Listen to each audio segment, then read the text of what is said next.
These companies support the Thom Hartmann program. They are HelloFresh, the #1 meal kit delivery service. More information at hellofresh.com, code TOM. CB Distillery for sleeping and pain relief. More info at cbdistillery.com, code TOM. Annie's Kit Club's creativity delivered right to your door. More info is available at annieskitclubs.com/Tom. Easy Flow Personal Air Filtration System. Fresh air anywhere. More info at easyflowusa.com, code TOM. Masterclass with world-class instructors. More info at masterclass.com/Hartmann. And Dinovite, only the best all-natural pet supplements. More info at dinovite.com.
Our book today in the Thom Hartmann Book Club is Stand Up, Struggle Forward by Sanyika Shakur. This is a book that was written back in the late 90s, but it's still very, very timely. This is from the second chapter titled Class Antagonisms Inside the Fundamental Contradiction of National Oppression. Having just passed the 19th and quickly approaching the 20th anniversary of the LA Rebellion, we should be reminded here of what Rodney King whimpered as he stood in front of a bank of microphones surrounded by class enemies and neo-colonial politicians. We should remember how he'd been dressed in that non-threatening cardigan sweater, white shirt, and black tie, how his hair had been tortured into submission by a jerry curl. We should reflect as well upon how timid and spooked he looked, and on how concerned and stern those who flanked him were as well. That was a Kodak moment. It was staged to foster an image of contrition and resignation, submission, a victim. Rodney King had been led to believe, through a bourgeois sense of reasoning, that the rebellion was really about him, that the reason new Africans and Mexicanos took to the streets of South Central was the result of his filmed beating. That, of course, is typical of mechanical bourgeois thinking. What it's not typical of, however, is someone from the hood. And this cuts both ways. No one in the hoods and barrios ever thought it was about Rodney King. We'd all seen the film over and over like everyone else, but that was par for the course. We'd always seen that, long before anybody caught it on tape. Actually, we'd experienced much more than that. Why, it's safe to say that the hoods had gone to war with each other in vicious waves of internal, intra-class combat for much less than that. Though, because of a general colonial mentality which prevents the challenging of bottom-up oppression, the same hood forces will not, in any systemic way, wage war on the pigs, or for freedom, land, and socialism. Rodney King alone and of his own accord would not have thought to hold a press conference to ask the asinine question in the form of a whimpering request, can't we just all get along? The fact of the matter is, we are getting along. New Africans and Mexicanos are getting along just fine. What we couldn't understand was why he was admonishing us for getting at the exploiters of our communities. The impression he gave, with his handler's hands up his back like a ventriloquist troll, was that a race riot was going on, as if we had all begun to kill each other or burn and rob each other's homes. His handlers compelled him to send up a false flag, a diversion. But you see, this was the very thing that exposed the class interests and reactionary politics of the Uncle Toms that had been designated to handle him, and by extension, us. Let's go back for a minute. Let's talk social development, aka history. There exists a fundamental contradiction in our lives that, like an elephant in the room, no one wants to acknowledge. As a consequence of the war waged upon various African nations by European powers, those of us captured and kidnapped were taken out of our own self-determining social developments and violently forced into Euro-American history. This is not simply a clever play on words. This is a reality. We lost the ability to control our own destiny. Read that again. From that time until now, the fundamental basic contradiction between the U.S. oppressor nation and our own oppressed and colonized nation has been the governing imperialist relationship, which is to say, us not being in control of the qualitative factors that determine our lives as a people, as a nation. Our tradition of struggle against this fundamental contradiction has taken many forms, some hidden or obscured, some open and hostile. But all of these have been open to resolve the fundamental contradiction and to regain our independence. While there have been some bona fide struggles to resolve the contradiction, there have also been reactionary neocolonial struggles waged by internal enemies loyal to the oppressor nation and culture that have tried time and time again to subvert and control our destiny for the benefit of the capitalists. They've come among us, always imposed from above, stirring up emotions and giving lip service to progress, equality, justice, and prosperity. These always within the colonial confines of the oppressor's arrangements, and none collectively ever materialize, because without a resolution of the fundamental contradiction, that is the freeing of our productive forces from U.S. imperialism and the governing of our own affairs, we'll remain a minority within the American system as opposed to a majority in our own, and subjected to the established bourgeois social contract, i.e. colonialism, neo and post. We can parade all through the empire with black congressmen, black mayors, black governors, black police chiefs, black Supreme Court justices, hell, even a black president. And absolutely nothing will alter the genocidal relationship that governs our national oppression here, because the blacks are part of the colonial apparatus. They have made a strategic alliance with the capitalist imperialists to act as go-betweens in our oppression and exploitation. This is a conscious class stand. The black petty bourgeois is not innocently confused, like, say, Mrs. Jackson across the street is, about our national oppression, about the existence and subjugation of New Africa. They are well-read, have traveled in our experience. They've just chosen sides against us and in favor of our historical enemies. And the sooner we recognize and internalize this, the better off we'll be. Black ain't nothing but a color. As a designation of our national identity, it has played out. It is a superficial understanding at best and a foolish and dangerous analysis at worst. We have no collective control over the qualitative factors which determine our lives. We do not, in other words, control our destiny, not as a people or... This is the Thom Hartmann Program. And it is the beginning of a new week. It is the longest day of the year, the summer solstice, or actually it was 8 o'clock last night Pacific time, but so I'm not sure if it was yesterday was the longest day or today, but here we are. The sun was up when we went to sleep last night, and but the days are going to start getting shorter. Anyhow, we've got a huge show today. In the third hour, Jamal Abdi is going to be here to talk about Iran's newly elected hardline president. They refer to him as the Butcher of Tehran. What does this mean for U.S.-Iranian relations, and for that matter, for the region? In our second hour, Fang is going to drop by, a writer for The Intercept and old friend of the show. He's got some audio of Joe Manchin basically sucking up to some billionaires. It's fascinating, and I think there's a larger issue here. We'll get into that. We've got an Everything You Know Is Wrong in the second hour about the guy who is leading the charge against Liz Cheney. And I'll give you a hint. He brags that he has, quote, titanium balls. Yes. Which leads us to Ted Cruz being the chief dildo cop. Yes, I'll get to that in just a few minutes. But and also in the second hour, I'm going to start the second hour with this question. How far will the Republican Party go to steal the election? So far, it looks pretty damn far. But I want to start with the piece that I published today at HartmannReport.com about right-wing churches and tax-exempt status. And there's a story here and there's a backstory here. Right now you've got, the Catholic Church, or you've got a bunch of American, is that okay now, Sean?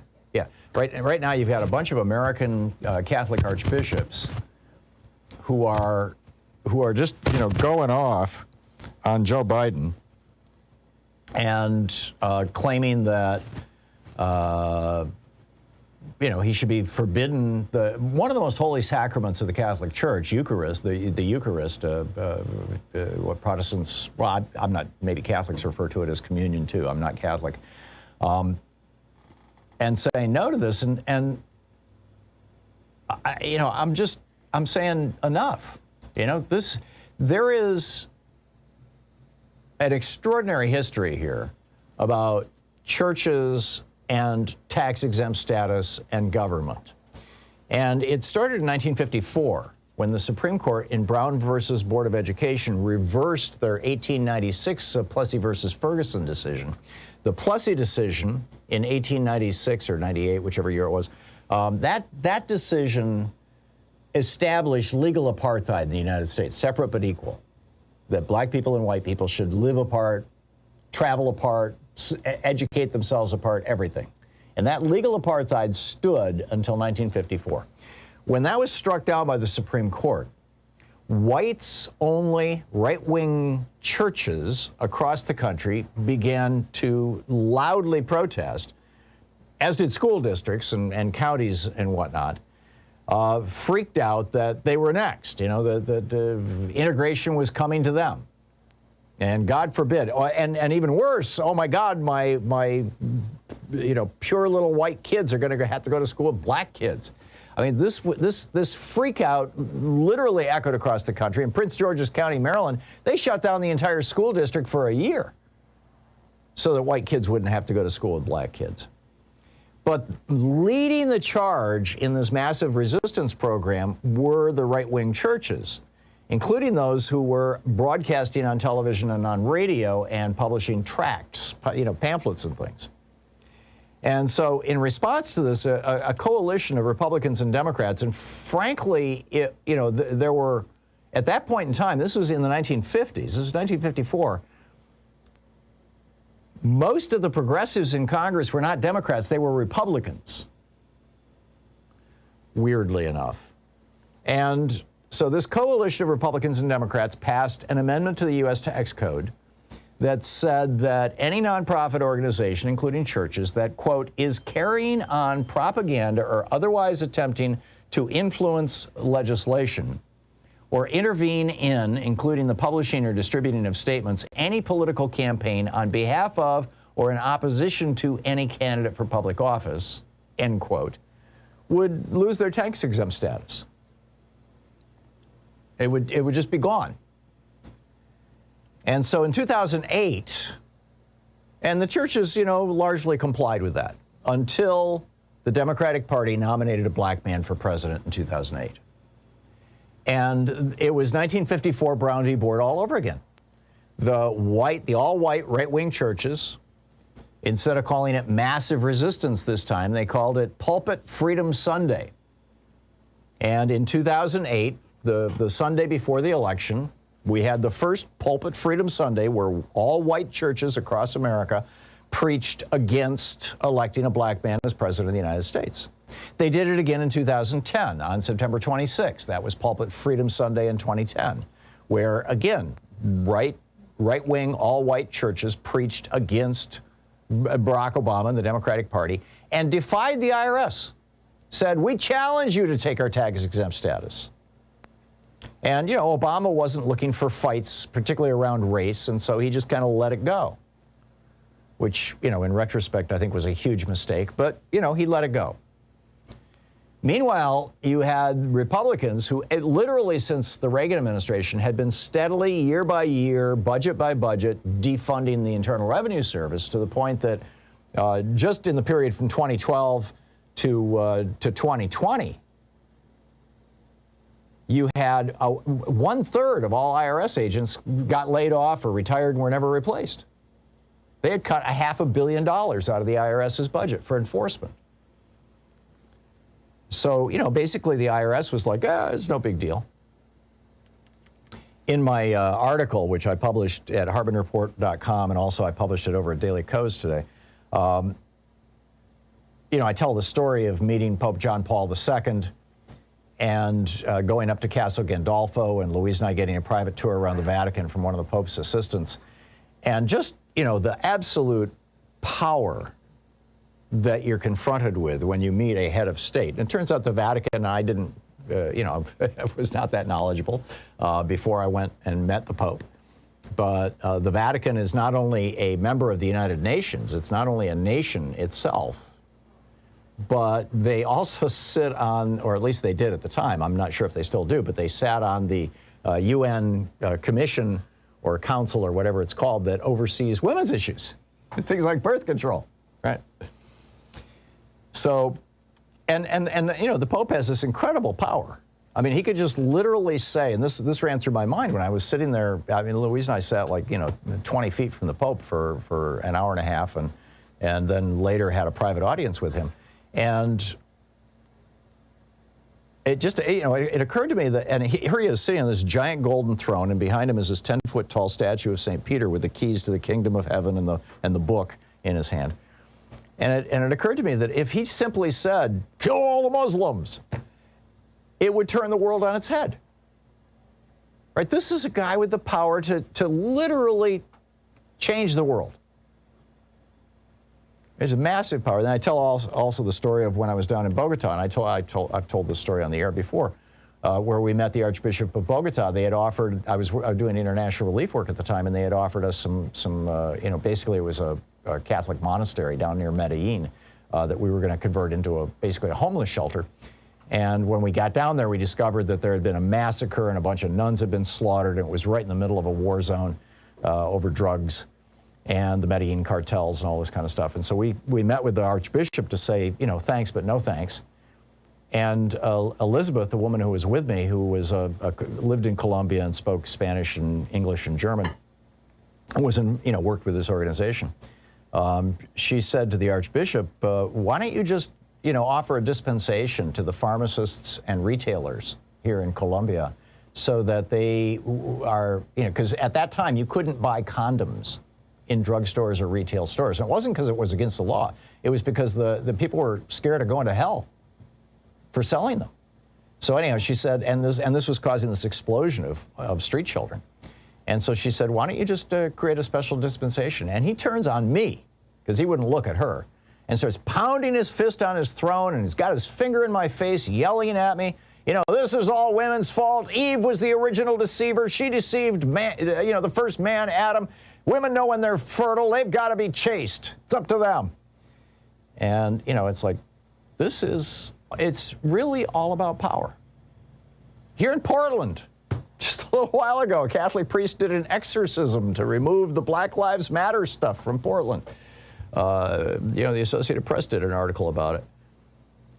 And the same thing down in San Francisco, where they did an exorcism because some local people had toppled the statue of Father Juniper Serra, who was most famous for torturing Native people who refused to convert to Catholicism. So all I'm saying, there's this in 1954, Congress passed this amendment. They call it the Johnson Amendment. They started calling it that in 2008 to make it sound like it was a Democratic thing. It wasn't. It was actually spearheaded by Republicans. But Lyndon Johnson was one of the authors of the amendment. So everybody's calling it the Johnson Amendment now. It's even on Wikipedia. So what the heck? But all I'm saying is, President Biden, it's time to start enforcing the law. Donald Trump issued an executive order directing the Internal Revenue Service not to enforce the so-called Johnson Amendment. Biden needs to issue an executive order reversing Trump's, and he needs to order the IRS to start stripping any church that's nakedly engaged in politics of their tax-exempt status. Why should you and I be subsidizing their roads, their police, their fire, when they're actively working against our interests? This is the Thom Hartmann Program. So, you know, there you go. We'll be back in just a minute with more on this. I got to tell you about Ted Cruz and the Dildo cops.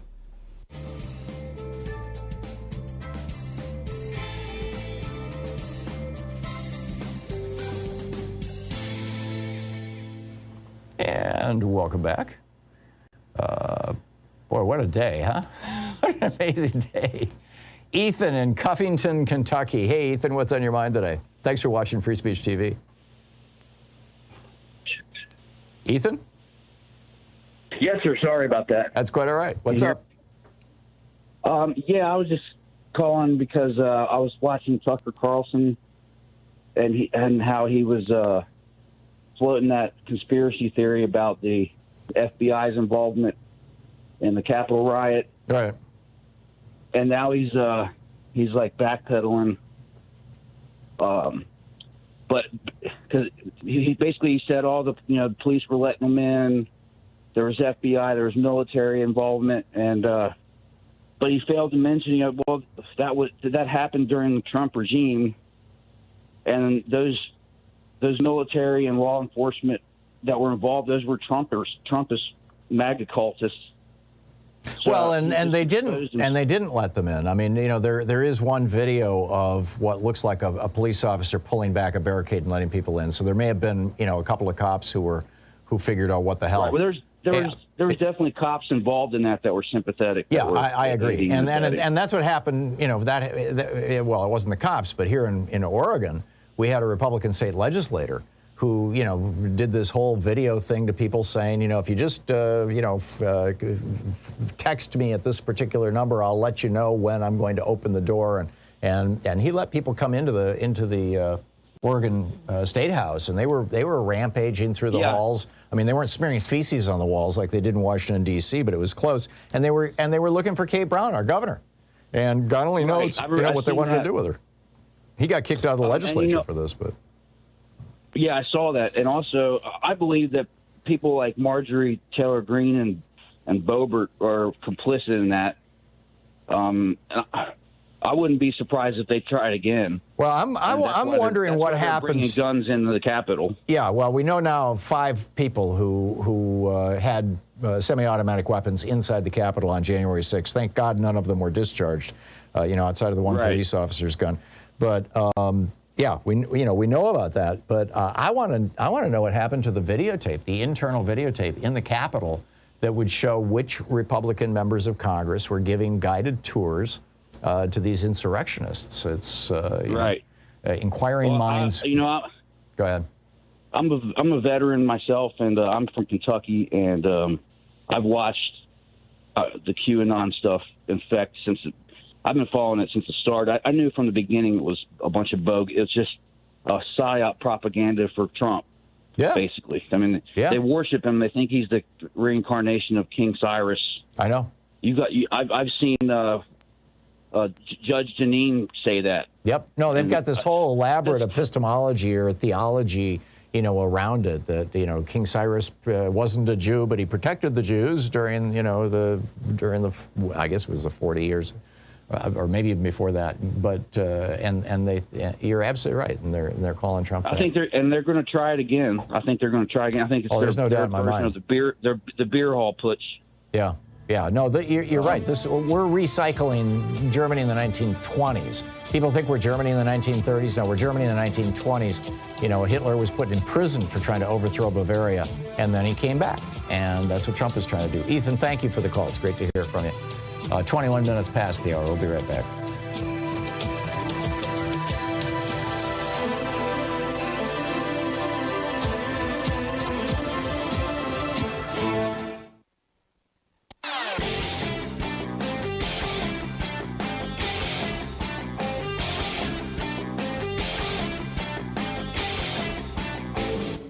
Missed my opening rant today? It's usually published over at HartmannReport.com, where you can read it and share it with your friends for free. Check it out, HartmannReport.com. So, we have our regular newsletter that you can find over at ThomHartmann.com that has Sue's Daily Stack in it, which lists a link to every article, every story that I talked about on, whatever it may be on the program that day. And then there's also my daily rant, which can come into your email box. No advertisements, no cost, over at HartmannReport.com. In addition to that, we have a weekly video that we post over at ThomHartmann.com for people who are supporters of our program. And the one this week is particularly fascinating. A federal judge has said that Betsy DeVos has to come in and sit for a 3-hour deposition. Now, the Biden Justice Department said former cabinet secretary shouldn't have to do this. And the judge said, no, the record keeping was so shoddy during the Trump administration. So what's up next? Well, let's hope it's Bill Barr being dragged before a court. You can check it all out at thomhartmann.com.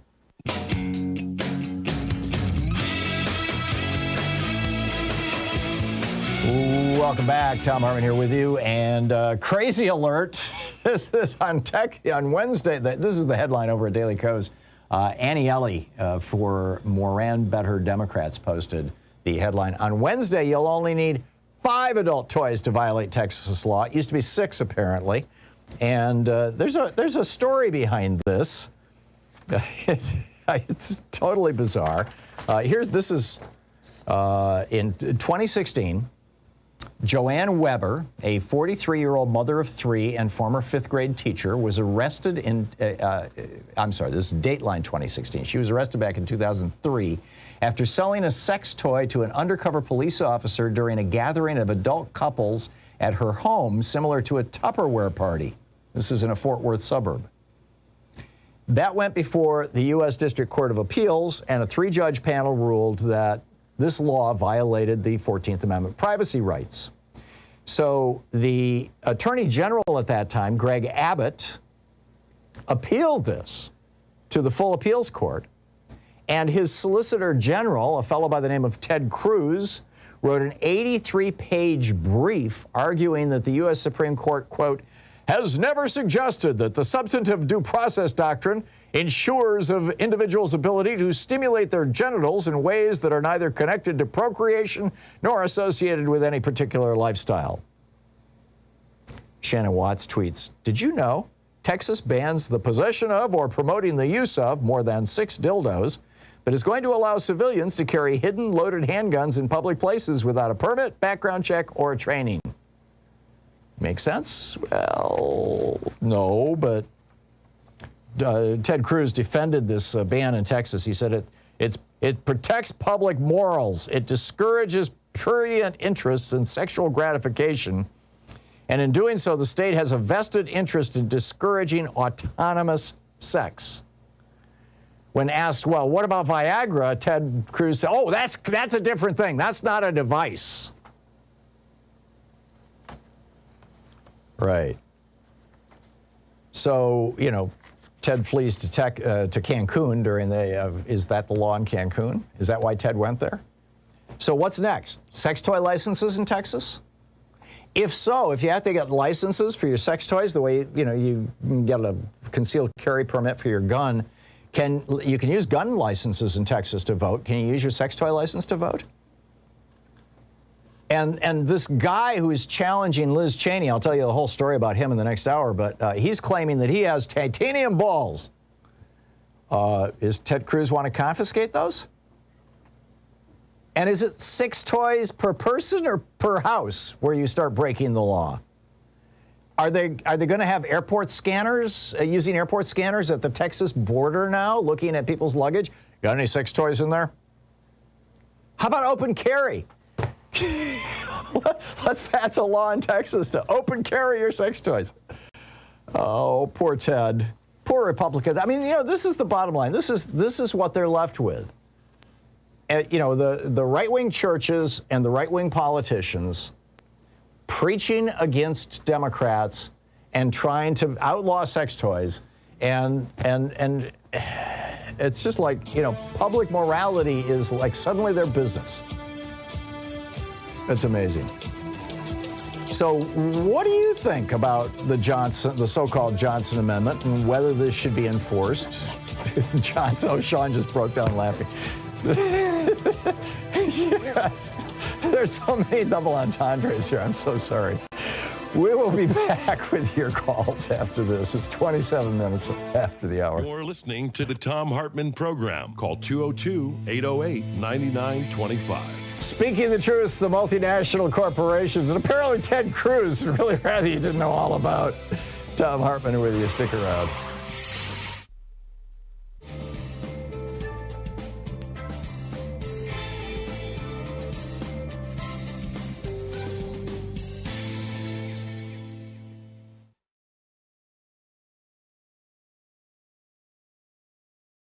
By Elizabeth Warren.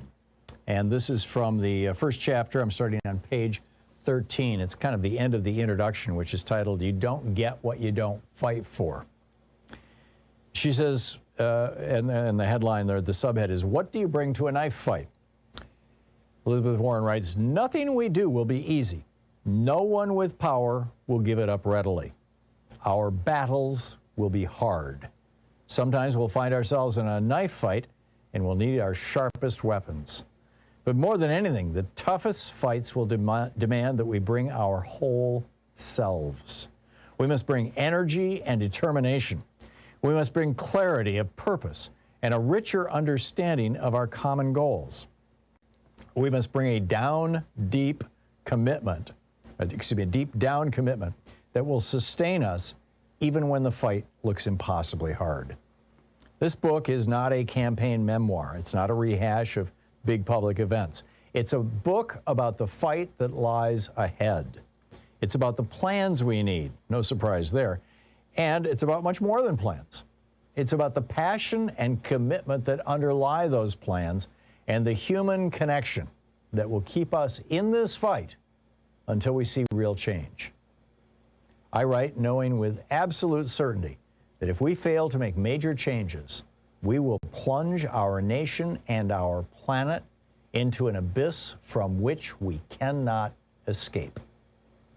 I also write with a deep thrum of optimism that we are in a moment when extraordinary changes are possible. Much is broken in this country.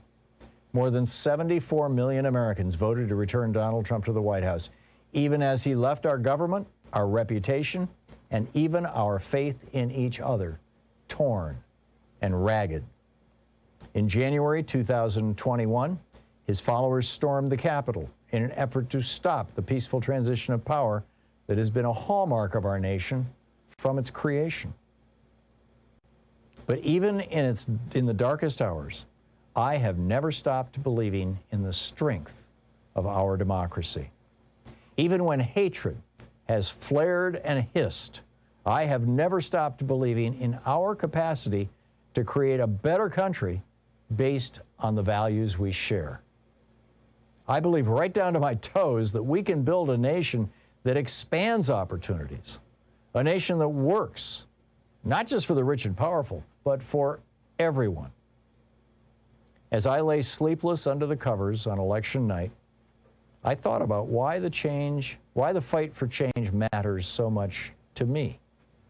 Why do federal laws and policies wake me up in the morning and keep me up at night? Why do I wade into one battle after another? Why do I get back up after a god-awful loss, ready to charge ahead again? Because for me, like the thousands of people I met during my campaign for president, this fight is personal. I bring the pieces of who I am to every battle. I'm a mother and a teacher. I'm a planner, a fighter, and a learner. And, Elizabeth Warren writes, I'm a woman. Together, these pieces furnish the foundation for everything I do. They are the lenses through which I see much of this world. They drive me to fight for millions of other people. They make me strong. The stories in this book come straight from my heart to yours. I share them in the hope that they will give spark to the battles you wage and keep you grounded in the righteous fights.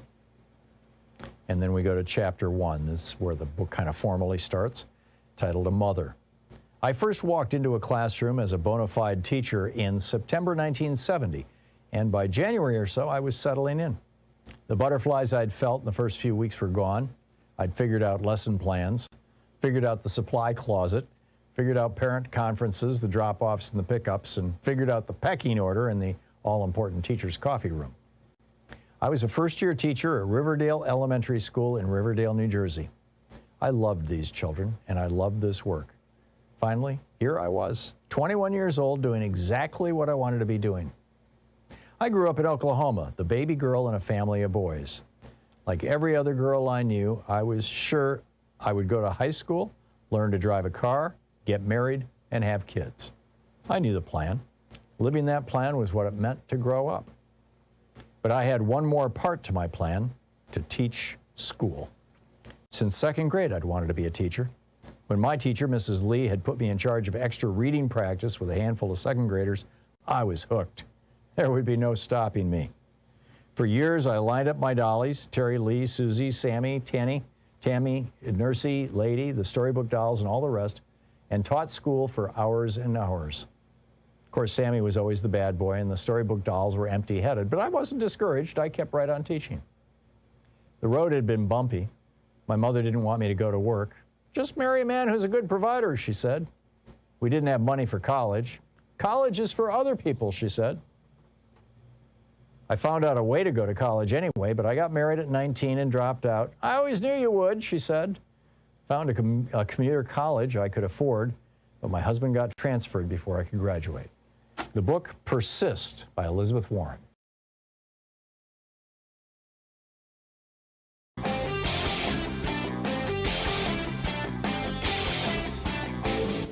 Change starts with you. You can be calling your Democratic or Republican representatives to let them know what you think by calling 202-224-3121. It's the Capitol switchboard. It'll get you right through to them. Just a reminder that my daily rants are published every day over at hartmanreport.com. And our podcast, our 1 hour podcast of the show, which is entirely free, is available through, iTunes and all the normal places where you find podcasts.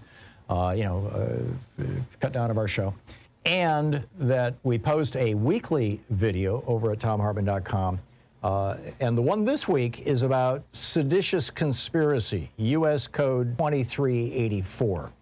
And the argument I'm making is that this law, which imposes 20 years in prison to, by force, prevent, hinder, or delay the execution of any law of the United States, end quote, is something that we should be seriously considering dusting off and applying to not just the people who showed up on January 6th, but the people who sent them there.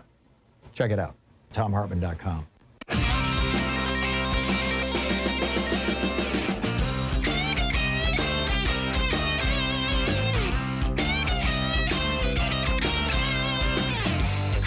And welcome back. So just to clarify the Johnson Amendment, I apparently didn't mention that in my opening rant. I talked about how in 1954, a coalition of Republicans and Democrats got together in Congress, in the House and in the Senate, and passed this amendment to the tax code that said that if churches want to engage in politics, because these all-white right-wing churches were actively campaigning against politicians who supported the Brown v. Board decision, and who were talking about, busing and things like that. They passed this amendment to the tax code saying that if you preach politics from the pulpit, you lose your tax exempt status. Now, I'm all in favor of free speech. And if people want to do exorcisms, if they want to preach politics from the pulpit, hey, good on you, go for it. But don't expect me to pay for your police protection. Don't expect me to pay for your fire department protection. Don't expect me to pay for the roads that bring people to your church.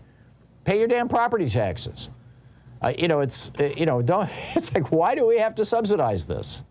So anyhow, in 2008, when these all-white churches wanted to start campaigning against the possibility of America's first black president, they reinvented this piece of the tax code and named it after Lyndon Johnson. Now, Lyndon Johnson was a senator in 1954, and he was one of the co-sponsors of this legislation, along with a bunch of Republicans.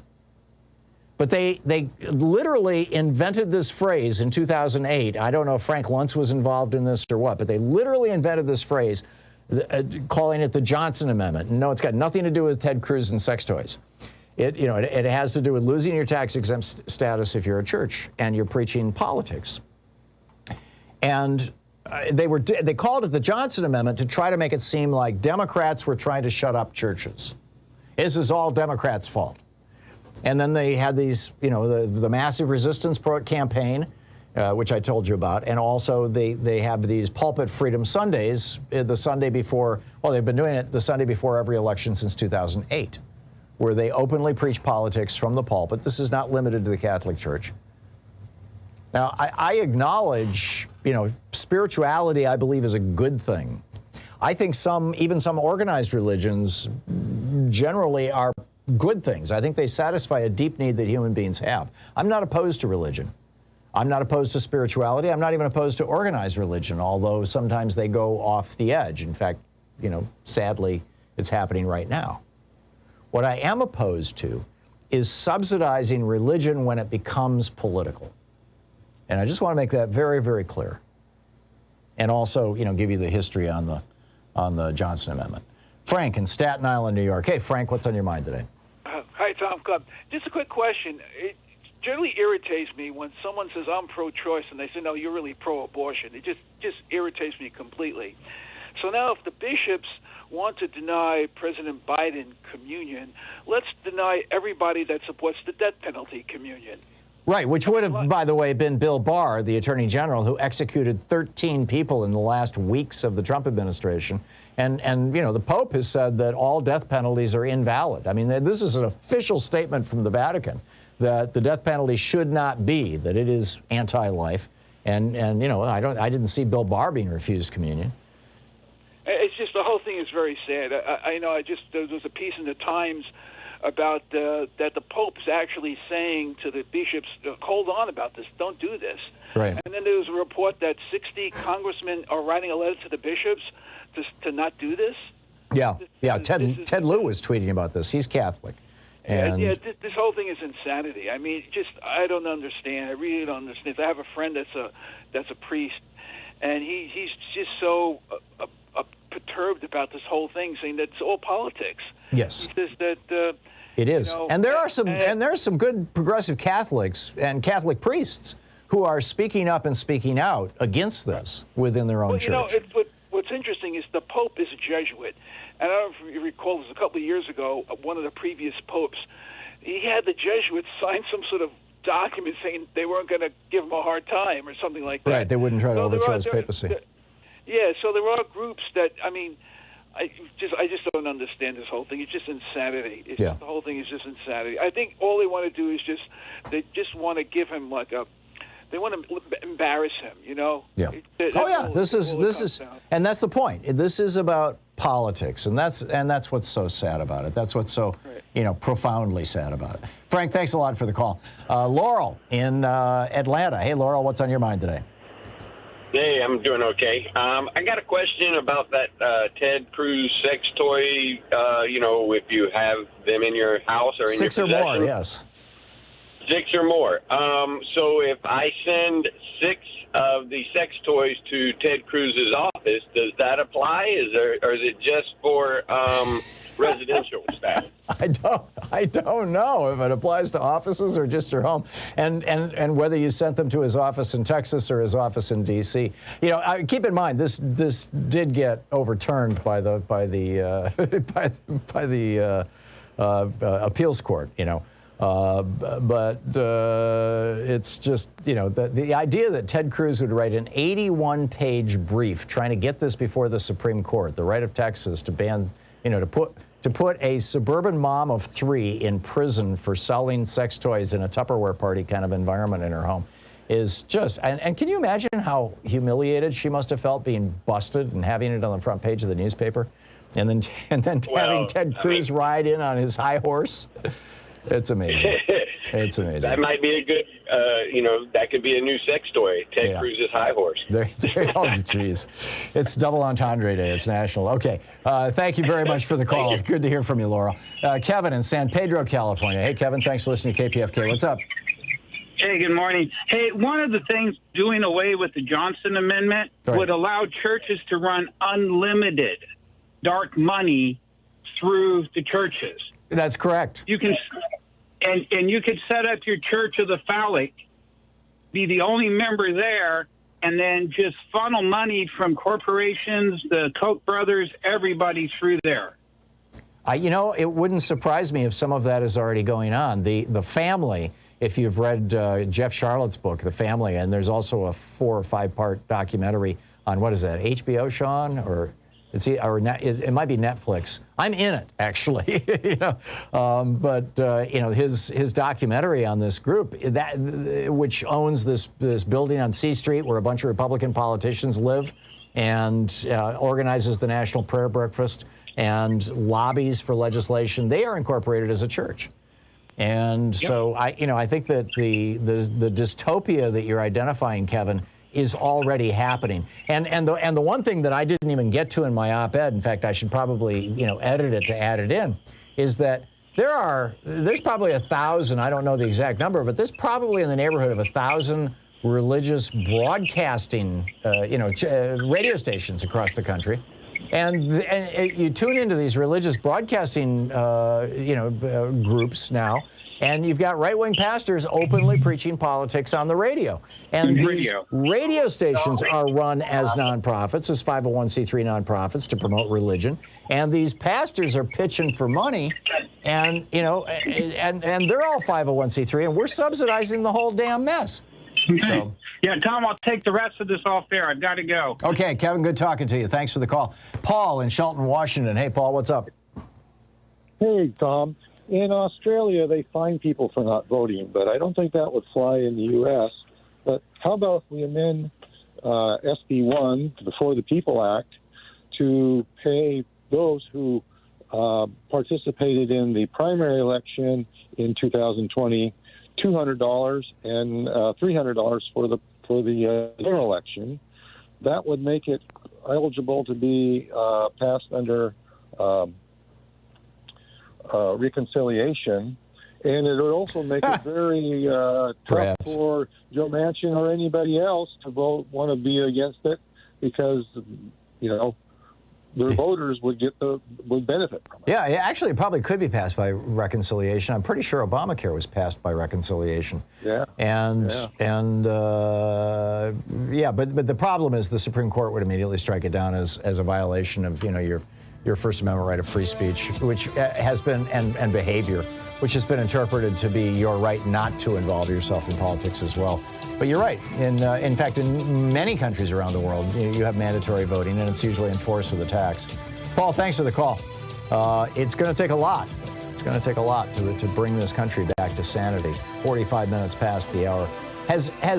Has the invasion of politics into religion affected the way that you're perceiving religion? You're listening to Thom Hartmann. Visit thomhartmann.com for audio and video archive. If you go to church, has your priest or pastor or minister or rabbi or any mullah or whatever been ranting about politics?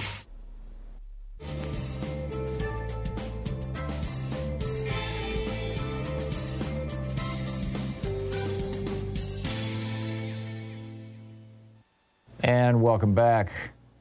Rich in Wilmington, North Carolina. Hey, Rich, what's up? Hey, hi. I didn't know what y'all were talking about at first, but when it comes to religion and politics, I'm a single father. Took care of my daughter since she was 4 years old. And regardless of whether the woman has the right to choose or not, when it comes to religion and politics, they shouldn't be able to preach from their bully pulpit to the millions that they do and receive the status that they do with a tax exemption. I mean, it's just pretty wrong. Like the last caller said, they should be able to, do what they want under their own context, but knowing where the money goes to. If you're going to preach politics, pay your damn taxes. I mean, it's that simple. Exactly. Exactly. And the money that would get introduced into our tax system would more than pay for Parenthood and Planned Parenthood and all the other stuff that and healthcare to help this country get past where it's at. But when you have a religious system, which, as far as I know, in the Constitution, it states that this country will never institute a primary religious aspect to our Constitution, then they should have no say in what's going on in the bully pulpit, and tell us who to vote for and what to do. And if they do, then they need to pay taxes just like everyone else. And it's just aggravating being somebody that's gone through the system as being a single father.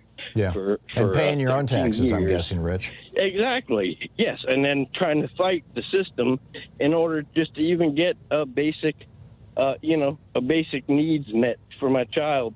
That I know if it was on the other foot, they would be raping me and putting me in jail every other freaking week because I didn't want to pay it, because they're not paying, because they're not taking care of the youngin. Yeah. But it just aggravates me when you have religion, which is not a specific science, constituting law. Yeah. And Well, let me be they clear want here, to- Rich. I am a fan, actually, of religion. I'm not opposed to religion. I consider myself religious, and I consider myself spiritual, and I honor that, and I honor other religious traditions. I think that there are some very non-toxic religions out there, as well as some very toxic ones. QAnon apparently is a religion now. But like I said, if you're going to engage in politics, pay your taxes. I do a political talk show. This is a for-profit little company that I own, and we pay our taxes. It's like, come on, this is not rocket science. This Lyndon Johnson and friends, and Johnson was, only played a very small role in crafting what the Republicans now refer to as the Johnson Amendment. But, they got it back in the 1950s. But when you have 50C3s that use that bully pulpit in order to influence the majority of the vote, when the majority of people in this country don't justify what you're backing is BS, number one, and number two, why are they being able to use that money? Yeah, I'm with you. Rich, I got to run, but thank you.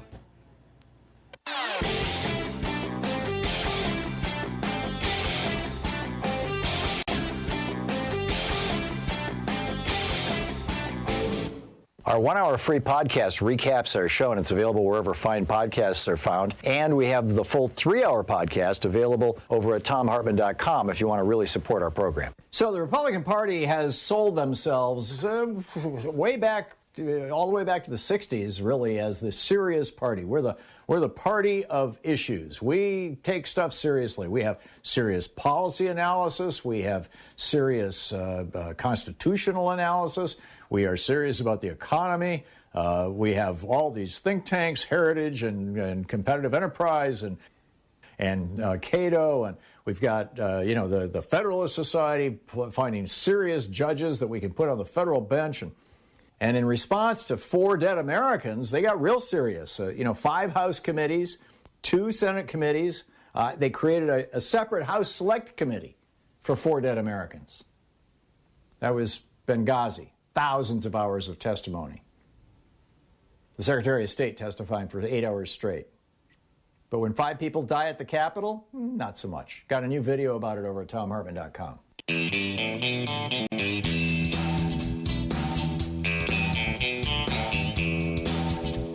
And welcome back, Andy in Grand Rapids, Michigan. Hey, Andy, what's up? Hey, Tom. Good day. Hey, with the Republican tax cuts that they supposedly just put in place, a lot of people don't realize you have to have $24,000 in deductions to go long form. Okay, so if you're not doing that, you can't take off your state and your local taxes off of it either. So now you're double taxing that. Right. And then the thing that the religious people aren't understanding is all that money you donate every Sunday, guess what? You can't take that off your taxes, so you're paying taxes on it. Amazing. But the church, they're nonprofit, so they're not paying any taxes on it at all. Yeah, we've really got to fix, by the way, this all the ways that Trump screwed up the tax code. And my father-in-law goes to a church, and this minister has been doing it for probably 2 years, preaching from the pulpit, Preaching politics. And he's to the point now, I'm not going to go to that church, he goes, and he's tried to talk to the guy, and he just... I think this is one of the reasons that church attendance has been down. Now, obviously COVID had a lot to do with that. But I think when religion, again, saying this as a fan of religion and a respecter of religion, when religion becomes political, it threatens itself. It harms itself. Andy, I got to move along. But thank you for the call. Fran in Portugal. Wow. Hey, Fran. Thanks for watching us online. Good to hear you, Tom. Thank you. Yeah, on I listen Facebook to you all Live. the time. So listen, I'm a retired Episcopal priest living over here now, but was ordained in New York City and was in several different dioceses. I've been ordained for nearly 30 years now, and from the time I was ordained, it was impressed on me that we were never, ever, ever to preach politics because of our tax status, and it just seems like good sense. You can't minister to everybody if you start taking political positions. So if you really are a spiritual enterprise, you don't do that as far as I'm concerned. The other thing has to do with tax status, though. I wanted to point out that most churches are small, and if they had to pay real estate taxes, they couldn't exist. But most small churches, certainly in my denomination, we provide public services also. We provide free meeting space for 12-step groups, for Cub Scouts, for all sorts of scouting programs. I mean, we provide, lots of free space because that's part of our civic interaction with the community. So just wanted to throw that out there for people to think about. Yeah. Also, that's an important point. We don't pay taxes, but we do participate very actively in the life of the community. And ritual is an essential piece of the human experience. I mean, they've now found Neanderthal graves where they had put jewelry and ochre, kind of Stone Age jewelry, but jewelry and dyes, ochre, there were obviously burial rituals. I mean, 60,000 years ago, from another branch of the human family, the Neanderthals, and as well as ancient human rituals. Ritual is critical, and that's another thing that churches provide is a space for rituals. Rites of passage, marriage, what do you call it? Confirmation, things like that. Absolutely, and ritual provides stability. And I know over here in Europe, most churches had to go virtual during lockdowns. And our numbers increased dramatically, and we had people tuning in from all over the world, especially in the beginning where not everybody was doing virtual services because there was such a great need for stability. So just wanted to put in my word there you for did the it brilliantly. churches because we get a bad rap, but we do a lot of good stuff. Yeah, absolutely. Like I said, and probably I should have said this more clearly in the article that I wrote, that I'm not here to trash religion. I am here to trash tax cheats. It's a different thing. Absolutely. Thank you, Fran. And I completely agree. They shouldn't be doing that. Anyway, thank you for your show. Always enjoy it. Thank you very much. Yeah, Teresa in Augusta, Georgia. Hey, Teresa, what's up?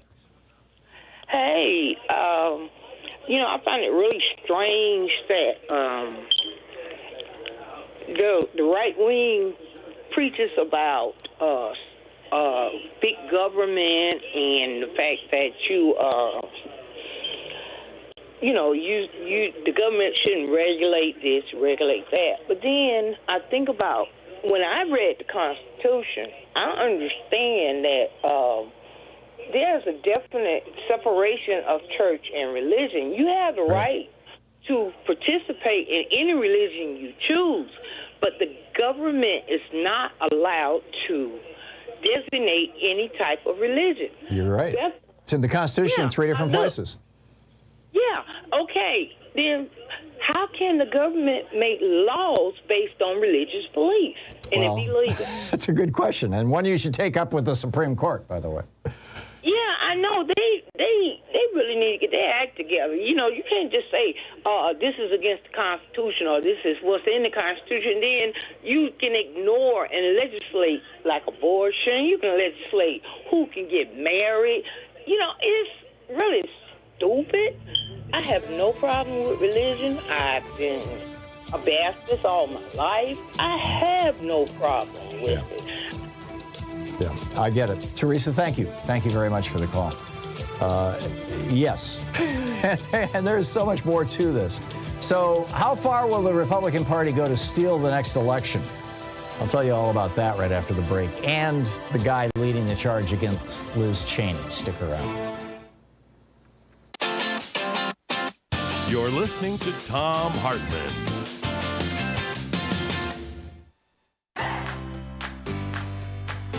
These companies support the Thom Hartmann program. They are HelloFresh, the #1 meal kit delivery service. More information at hellofresh.com, code TOM. CB Distillery for sleeping and pain relief. More info at cbdistillery.com, code TOM. Annie's Kit Club's creativity delivered right to your door. More info is available at annieskitclubs.com/Tom. EasyFlow, personal air filtration system. Fresh air anywhere. More info at easyflowusa.com, code TOM. Masterclass with world-class instructors. More info at masterclass.com/Hartmann. And Dinovite, only the best all-natural pet supplements. More info at dinovite.com.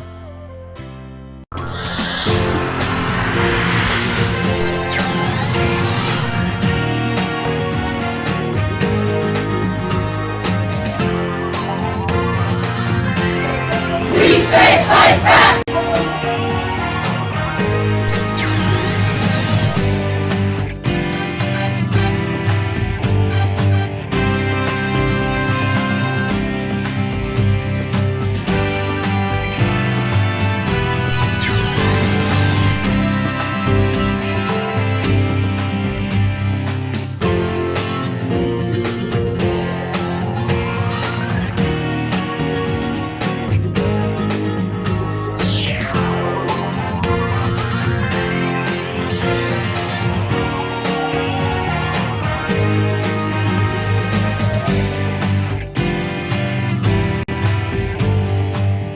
Today is America on Fire by Dr. Elizabeth Hinton, the subtitle, The Untold Story of Police Violence and Black Rebellion Since the 1960s.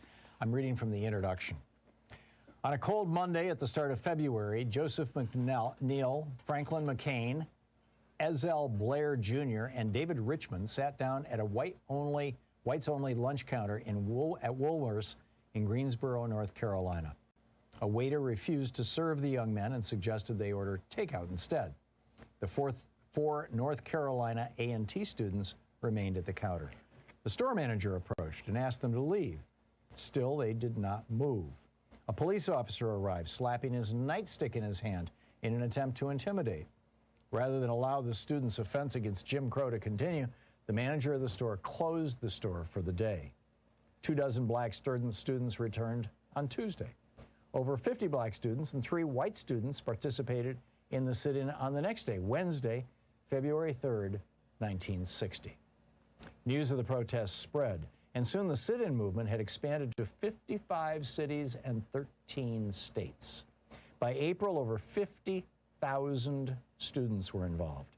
Conceived and organized entirely by young people, the sit-in movement ultimately led to the founding of the Student Nonviolent Coordinating Committee, SNCC, which was run by activists such as John Lewis and Stokely Carmichael. As a Fisk student, Lewis participated in the sit-ins in Nashville, Tennessee, and he would go on to steer the Freedom Riders in the summer of 1961 and speak at the March on Washington in 1963. Carmichael joined the sit-in movement as a high school student and would famously call for Black Power at the SNCC rally in Greenwood, Mississippi in 1966. Together, Lewis, Carmichael, and tens of thousands of other young black Americans signaled that their generation was prepared to risk their lives for freedom and equality. From Greensboro onward, the sit-ins helped build momentum and support for racial justice. The students in Greensboro engaged in a nonviolent protest to demand full integration, the right to vote, equal educational opportunities, decent jobs, protection against white supremacist terrorism, and an end to police violence. These were the central aims of the civil rights movement more broadly. By the end of the decade, black students at North Carolina A&T State University were still protesting, but now they were destroying property, assaulting police officers, and shooting in the direction of law enforcement, if not coming close to killing cops in self-defense. In May 1969, after black students at Greensboro's James B. Dudley High School were arrested, brutalized, and tear gassed by police, During a series of protests against arbitrary disciplinary measures, A&T students came to the teenagers' defense. The confrontations between local police and black high school and college students led authorities to call the National Guard to A&T's campus, unleashing violence and repression that ended in the killing of sophomore Willie Grimes. A pivotal stop on the road to the Civil Rights Act of 1964 and the Voting Rights Act of 1965, by the end of the decade, Greensboro was a site of sustained violence. It was far from unique in this regard. Between 1964 and 1972, but especially between 68 and 72, the United States endured internal violence on a scale not seen since the Civil War. Every major urban center in the country burned during those 8 years. Violence flared up not only in archetypal ghettos, including Harlem and Watts, and in majority black cities such as Detroit and Washington, D.C. It appeared in Greensboro, North Carolina, in Gary, Indiana, in Seattle, Washington, and countless places in between. Every city, small or large, where black residents lived in segregated, unequal conditions. In the North and the South, the East and the West, the Rust Belt and the Sun Belt, black people threw rocks and bottles at police, shot at them with rifles, smashed the windows of businesses and institutions, hurled firebombs, and plundered local stores. These events, what we commonly call riots, or what people who are to the left of center sometimes refer to as civil disturbances, caused hundreds of millions of dollars of property damage. Most immediately, they shaped the lives of the store owners whose businesses were destroyed, of the parents who lost their teenage sons to the police, and of the firefighters and cops who were harmed or killed. But ever since, Americans have been living in a nation and a national culture created in part by the extreme violence of the 1960s and the early 1970s. The aftershocks of that era have, at times, taken the form of mass violence to which all Americans have been witness. In Miami in 1980, in Los Angeles in 1992, in Cincinnati in 2001, and in more recent years, in Ferguson, Missouri, Baltimore, Maryland, and Minneapolis, Minnesota. The enduring impact of the violence of the 60s and 70s has been felt more regularly and more acutely by black people in American cities who faced new policing practices that emerged under the banner of the war on crime. The routine stop and frisks that attacked people's dignity, the breaking up of community gatherings, the presence of armed, uniformed officers in the hallways of under-resourced public schools, and more. Such strategies help repress mass violence as a regular phenomenon, but they ironically made further riots inevitable. Those strategies remain in place today. The book, America on Fire.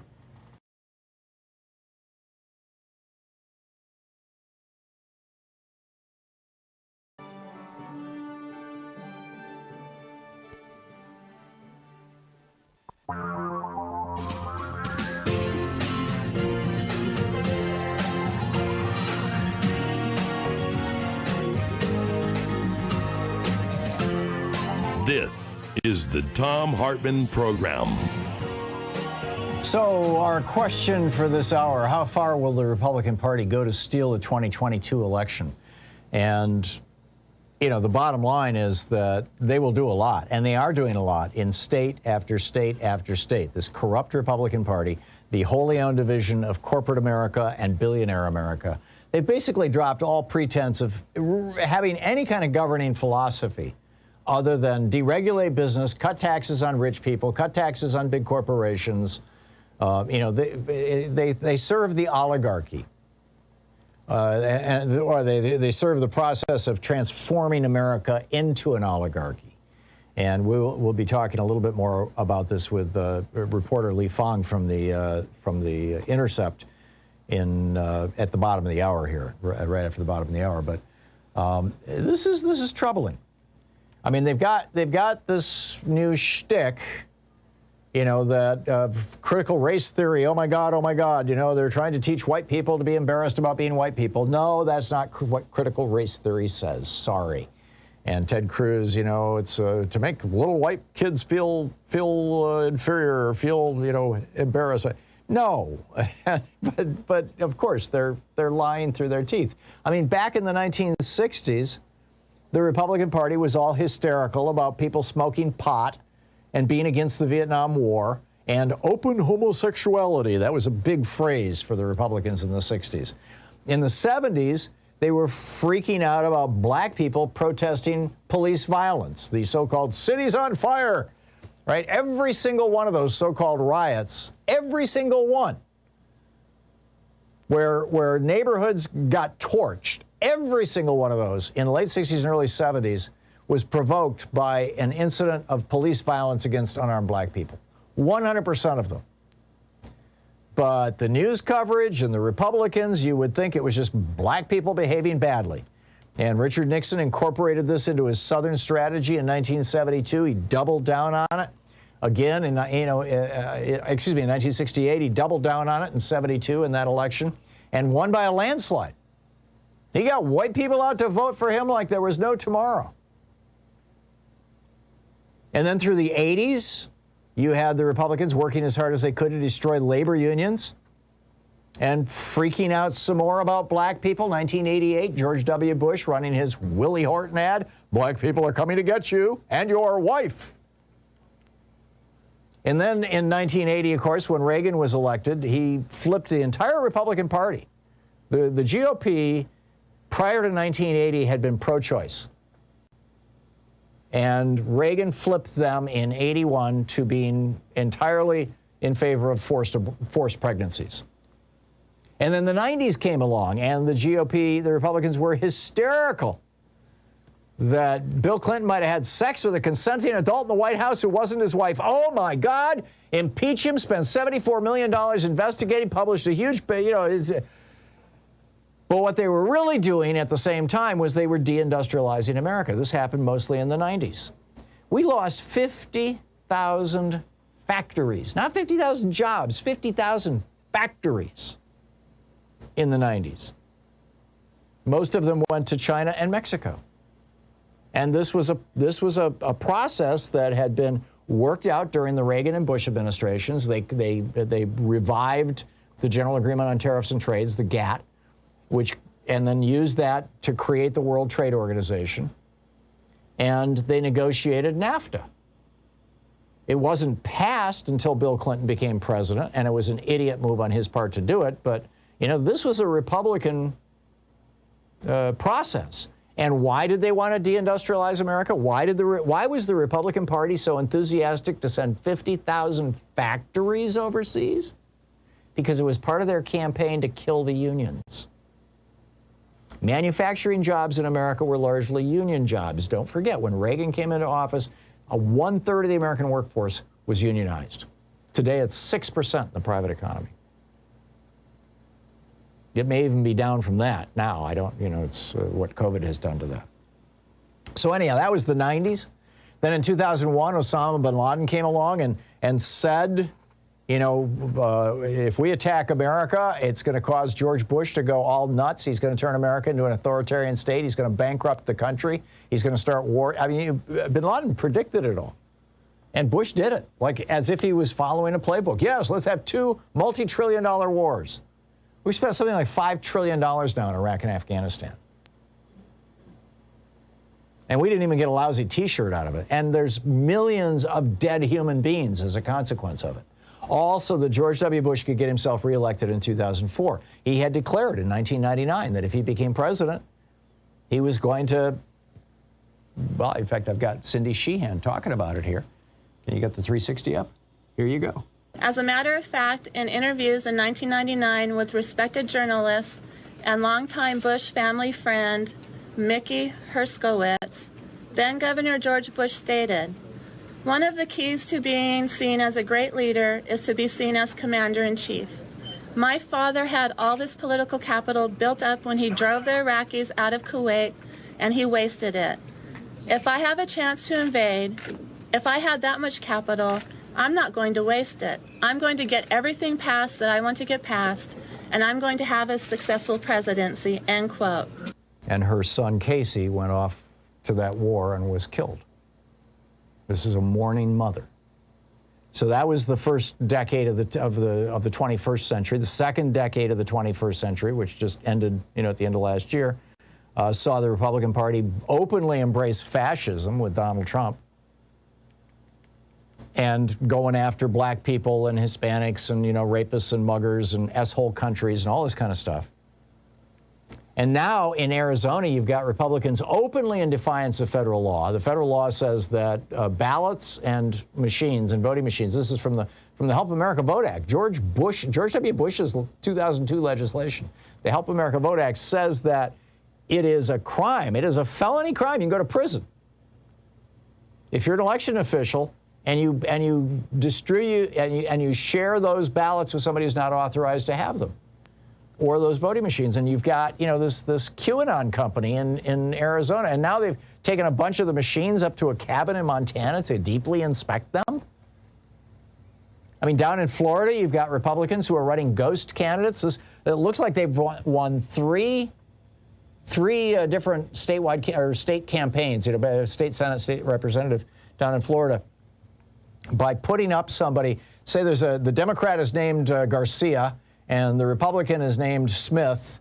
And so what the Republicans do is they'll find some random person named Garcia and put that person on the ballot without a party affiliation, and it'll drain, and so they'll pop to the top of the ballot, and that'll drain enough votes away from the Democrat with the same name. People will think they're voting for the Democrat when they're not, that the Republican wins.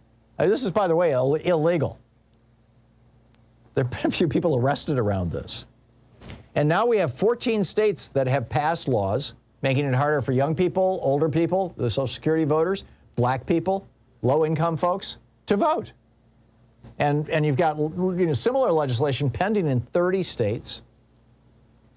And this newest strategy is, to piss off white people by saying that, the black people are promoting, or Democrats are promoting, I'm going to sneeze, pardon me, are promoting critical race theory, and this is going to, this is causing, little white kids to feel guilty about the color of their skin. Come on. I mean, it's literally making this stuff up. And you got states like Wisconsin, Michigan, Pennsylvania, where a majority of the voters in the state, in the statewide elections, voted for Democrats for the House and for the Senate in their states. And yeah, you end up with a Democratic governor or a Democratic attorney general, but the legislatures in all these states are still overwhelmingly controlled by Republicans because of partisan gerrymandering. I mean, this is just not a good thing at all.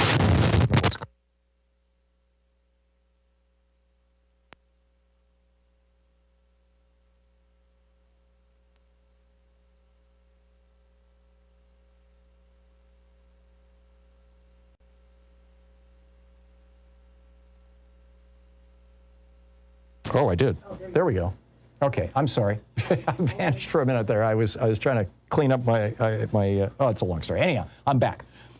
So you've got all this going on, and then lording over this entire enterprise is this giant network of right-wing billionaires that has more employees, more offices, and a larger budget than the Republican Party itself, the so-called Koch network, and there's others now.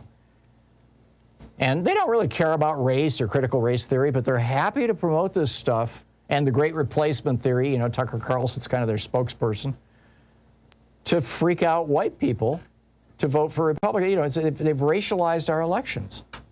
And now the Texas Republican Party is trying to recruit 10,000 so-called poll watchers to show up in minority and student neighborhoods and intimidate people. So how far will the Republican Party go to steal the next election? I'm very concerned that they will go a long, long way, and we have to pass the For the People Act. And, thank God, Schumer's going to call a vote on it this week. We will see what happens. This is going to be a critical week. This is the Thom Hartmann Program. Both the For the People Act and the infrastructure legislation, Schumer and Biden are pushing real hard this week.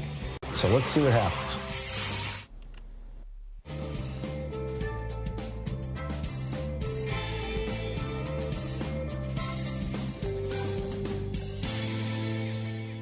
And welcome back. Michael in Crestline, California. Hey, Michael, thanks for watching us on Free Speech TV. What's on your mind today? Hi, Tom. It seems a shame that the Enlightenment didn't take, and we are infested with believers if you believe one thing, you're set to believe anything. And I came across this little one sentence that says, all religions are anti-democratic because there is no voting. Yeah, probably, because the idea is some divine being, or has chosen the head of the church, or in the case of Buddhism, the divine being has reincarnated as the head of the church. So there's no progress or change allowed. Well, but see, I don't think that's on its face necessarily positive or negative. We could debate that. The issue is that when these and that's a great point you're making, Michael, that when these anti-democratic institutions become involved in small d democratic politics, in the politics of a republic like our nation, then their anti-democratic impulses really start showing. And well, yeah, because it's all about your tribe. Yeah, I'm with you. It's remarkable. Thank you for that, Michael. That was a good one. Robin in Kingston, Washington. Hey, Robin, thanks for watching Free Speech. What's up? Hey, Tom, I wanted to give you an update that I called in about 2 years ago. I was unconstitutionally arrested on the 4th of July, 2019 by the Kitsap County Sheriff's Department while just standing up some message boards very quietly and out of everybody's way. On public property? Yes, wow. in the Mike Wallace Park in the port of Kingston, Washington. And so it was illegal, and they subsequently had me arrested again for another process that was determined by the federal court in Tacoma as being illegal. And I wanted to just report to you just kind of a couple of things. Number one, I won, and me and my great lawsuits attorneys from Seattle won against the Port of Kingston for violating my First Amendment rights. Wow. And also for the Kitsap County Sheriff's Department for violating my First Amendment rights. And it's a considerable sum of money, which You're is suing cool. for damages. Yeah, and so I bought a solar system for the house and paid off my mortgage, and so it's really cool. Wow. But I wanted to tell you, but it was all peaceful. It was all legal. I never confronted. I never broke a law. Right. I always was asking. What'd your sign say? This is illegal. What's that? What did the sign say? I had 3 of them, and it's funny that you use the word sign, because when you use the word sign, that puts you into legal understandings, of definitions of the word sign in lawmaking. Unfortunately, signs are not First Amendment speech, and that's where they went wrong. Huh. Okay, so I had 3 of them. 4 messages. One was Greenpeace, yes on both. Elect matrilineal governances. And then I had a really big banner that had on reverse sides, Save Democracy, Vote. And then the other is Save Earth. Wow. And these aren't even particularly political. I mean, it's just kind of straightforward, good stuff. Robin, thanks for sharing your story with us. Hopefully it's an inspiration to others. Yeah, I'll call in some more, Tom. I got some other things to share about that. Okay, great. Thank you, Robin. Good to hear from you. We'll be back. It's 21 minutes past the hour.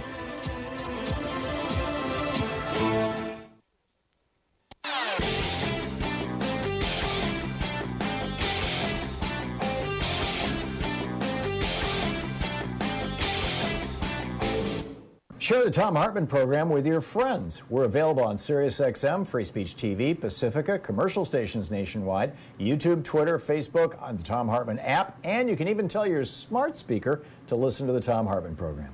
Over at the Thom Hartmann website, thomhartmann.com, we have, the full podcasts and there's just a lot of information, and our newsletter. And the newsletter is extraordinary. It's free. Sue puts it together every day with her stack, and it's just great content. Links to every single article that I talk about on the air, and things that are peripheral to them as well. It's really worth the effort. And then, of course, at HartmannReport.com, there is my daily rant, which is typically incorporated into the program, but it's a written version of it, and that's also something that there's no cost for that at all. So you can check that out as well. Also, we've got a new video up about the dueling memes. If at first you don't succeed, try again, or the definition of insanity is doing the same thing and expecting a different result. Schumer is going to try to do what Harry Reid did in 2013 by forcing votes. Will it work? We'll see. Check it out at thomhartmann.com.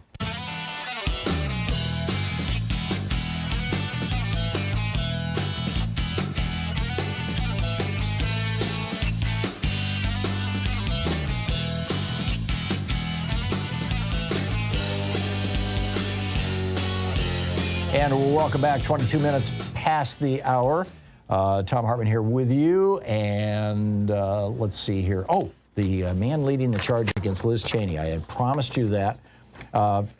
Actually, I'll get to that in just a second. First, I wanted to tell you about, this is from the Orlando Sentinel. And investigators searching for the source of more than $500,000 spent last year in support of spoiler candidates that helped Republicans. Yeah, I told you about this, didn't I? Prosecutors have charged now former Republican State Senator Frank Arte with 5 felonies in this case. These are the no-party candidates. They were financed with $550,000 in donations from a nonprofit that doesn't disclose its donors. This is a big business lobbying group, Associated Industries of Florida. And in this case, it was Rodriguez was the last name of the ghost candidate and the name of the Democrat. Meanwhile, over in Wyoming, there is a politician by the name of K.W. Miller. He ran for Florida's 18th district last year against Congressman Brian Mast and lost. And so he has now gone to Wyoming, K.W. Miller, and says he is leading the charge to oust Lynn Cheney. Or Liz Cheney. Liz, yeah, Liz. And many of the Lynn was her mother, that's right. And this has become like, he's organizing this primary against Liz Cheney. And some of the candidates are openly boasting, a great piece by Brad Reed over at rawstory.com. Many of the candidates are even boasting that they attended the January 6th demonstration in D.C. Now, they're not bragging that they went into the Capitol, but we were there with Donald Trump just before. All right. But this guy, Miller, he went viral. This is how he got, essentially famous, and he's now, like I said, in Wyoming, leading the charge against Liz Cheney. He went viral by tweeting that Black Lives Matter was an excuse for white women to, quote, fornicate with black men. And he went on to allege that Beyonce is a Satanist. He also tweeted, actually it was a Facebook post, an all caps Facebook rant where he referenced his own all caps titanium balls. I wonder if Ted Cruz wants to talk to him now. It's like, you might be in violation of our sex toys laws down in Texas. Well, actually, he's in Wyoming, though. I don't know if Wyoming has laws against sex toys or not. It's, man, life is getting very, very strange. That's everything you know is wrong, right? And apparently everything we do know is wrong. David in New Brunswick, New Jersey. Hey, David, what's on your mind today? Hey, David? I am not hearing David. I'm going to put him on hold here. He's on line 4, Joyce. And, we've only got 30 seconds. Okay, yeah. I'll pick up your calls on the other side of the break. But back to this question of how far will the Republican Party go? They're lying, and their media, about critical race theory. And race always works for the Republicans. It has since the 1960s. When the Democratic Party embraced the Civil Rights Act and the Voting Rights Act, that was when the Republican Party said, okay, we're now the party of the white people. Pure and simple. So number one, they're doing that. Number two, they're trying to criminalize voting. I mean, some of these states are passing laws. We're in the break, Sean. Some of these states are passing laws that say that if you fill out your voter registration form wrong, like you forget to put your middle name in or you spell something wrong, you can go to prison. I mean, that's how wild this has gotten. I just, I'm not discounting any possibility when it comes to what Republicans are going to be doing next year. What do you think the polls are going to look like when you show up? You're listening to the Thom Hartmann Program. Call 202-808-9925. Is there going to be a bunch of jackbooted thugs with MAGA hats on with semi-automatic weapons standing outside the polling place demanding to see your ID? You think?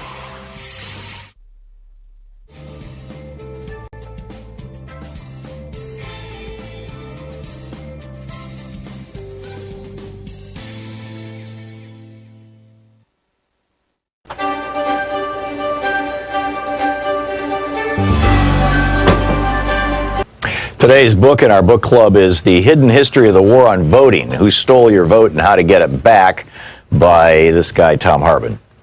This is from chapter 1, or from the introduction, actually. In 2016, 6% of Americans who were eligible to vote nominated Donald Trump as the GOP's presidential candidate. It was 8% for Hillary Clinton on the Democratic side. Trump went on to be elected president by 26% of eligible voters. The modern American oligarchs have largely stayed in power using three simple elements: explicit and overt racism, massive disinformation campaigns, and voter suppression. No ideas, no push for better schools, hospitals, airports, roads, or bridges, or reform of our health, energy, or financial systems.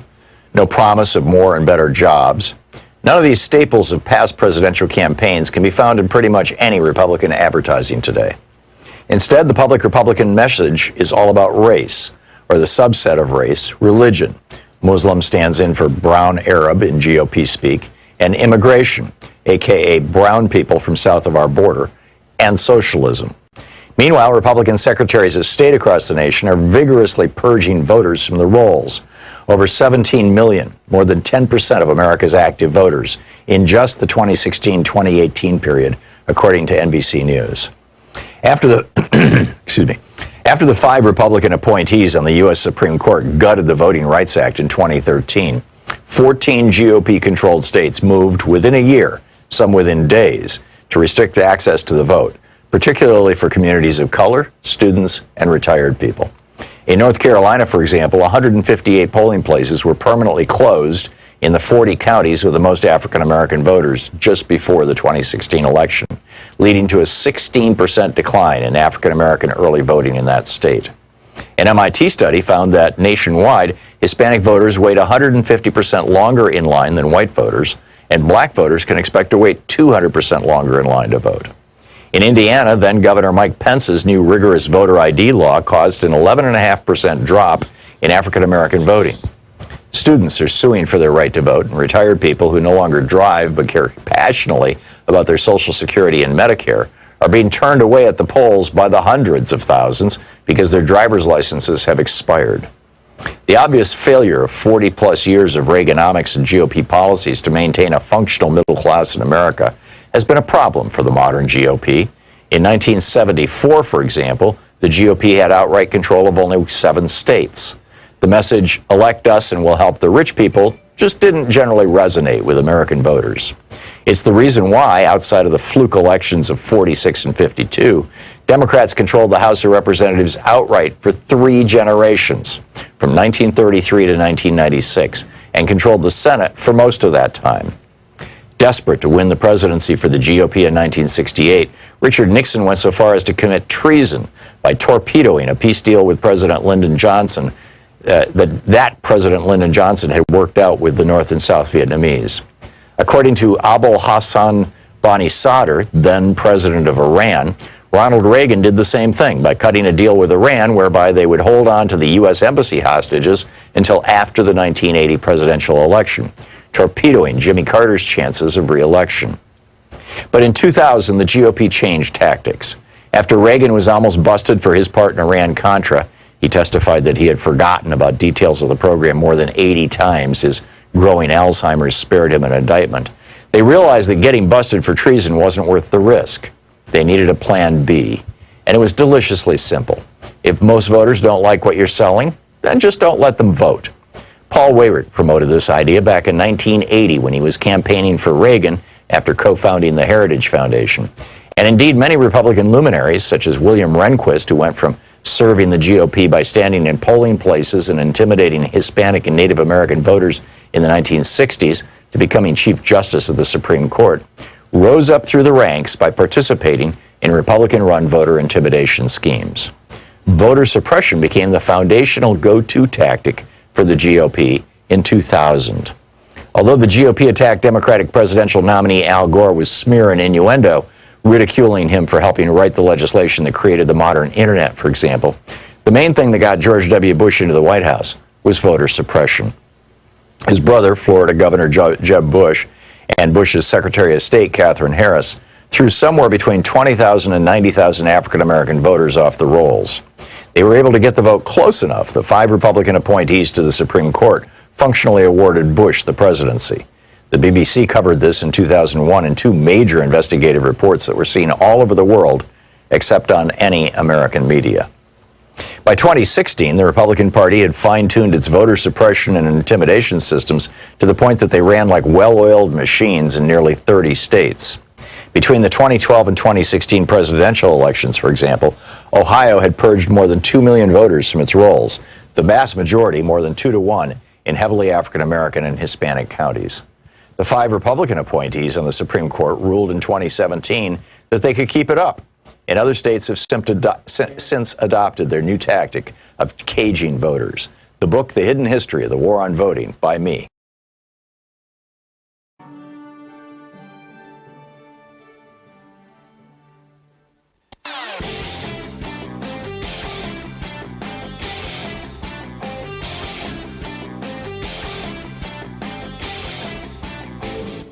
Missed my opening rant today? It's usually published over at HartmannReport.com, where you can read it and share it with your friends for free. Check it out, HartmannReport.com. We try to have a lot of content over at ThomHartmann.com, and of course every day my daily rant goes up at HartmannReport.com. No advertising, no fee or anything like that. You can even get it pushed out to your email box for free. But we also have, podcasts available that are free through wherever your favorite podcast provider may.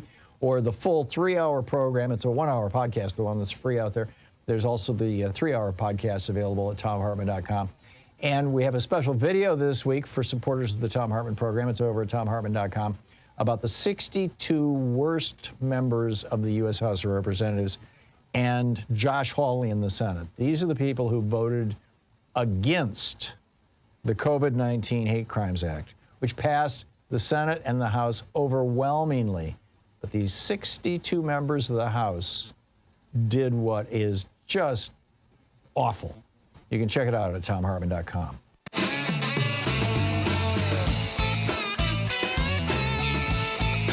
So I have said many times, I've been saying it for many years actually on this program, that in my opinion, Fang is one of the very finest investigative journalists working in the United States of America. He's over at The Intercept now. TheIntercept.com is the website. His Twitter handle, LHFANG, as if it was pronounced Fang, but it's Fang, or at The Intercept.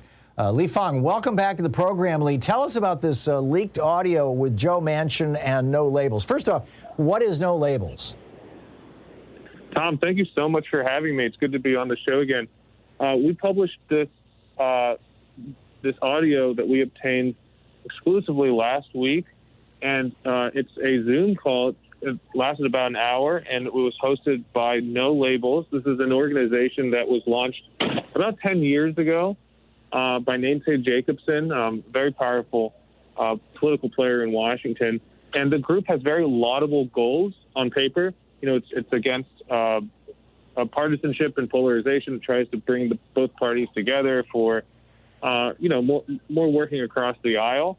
But what critics kind of allege and have alleged over the years is that if you look at the donors to this group, it's overwhelmingly wealthy hedge fund managers, some of the biggest hedge fund managers in the country, the biggest private equity fund managers in the country.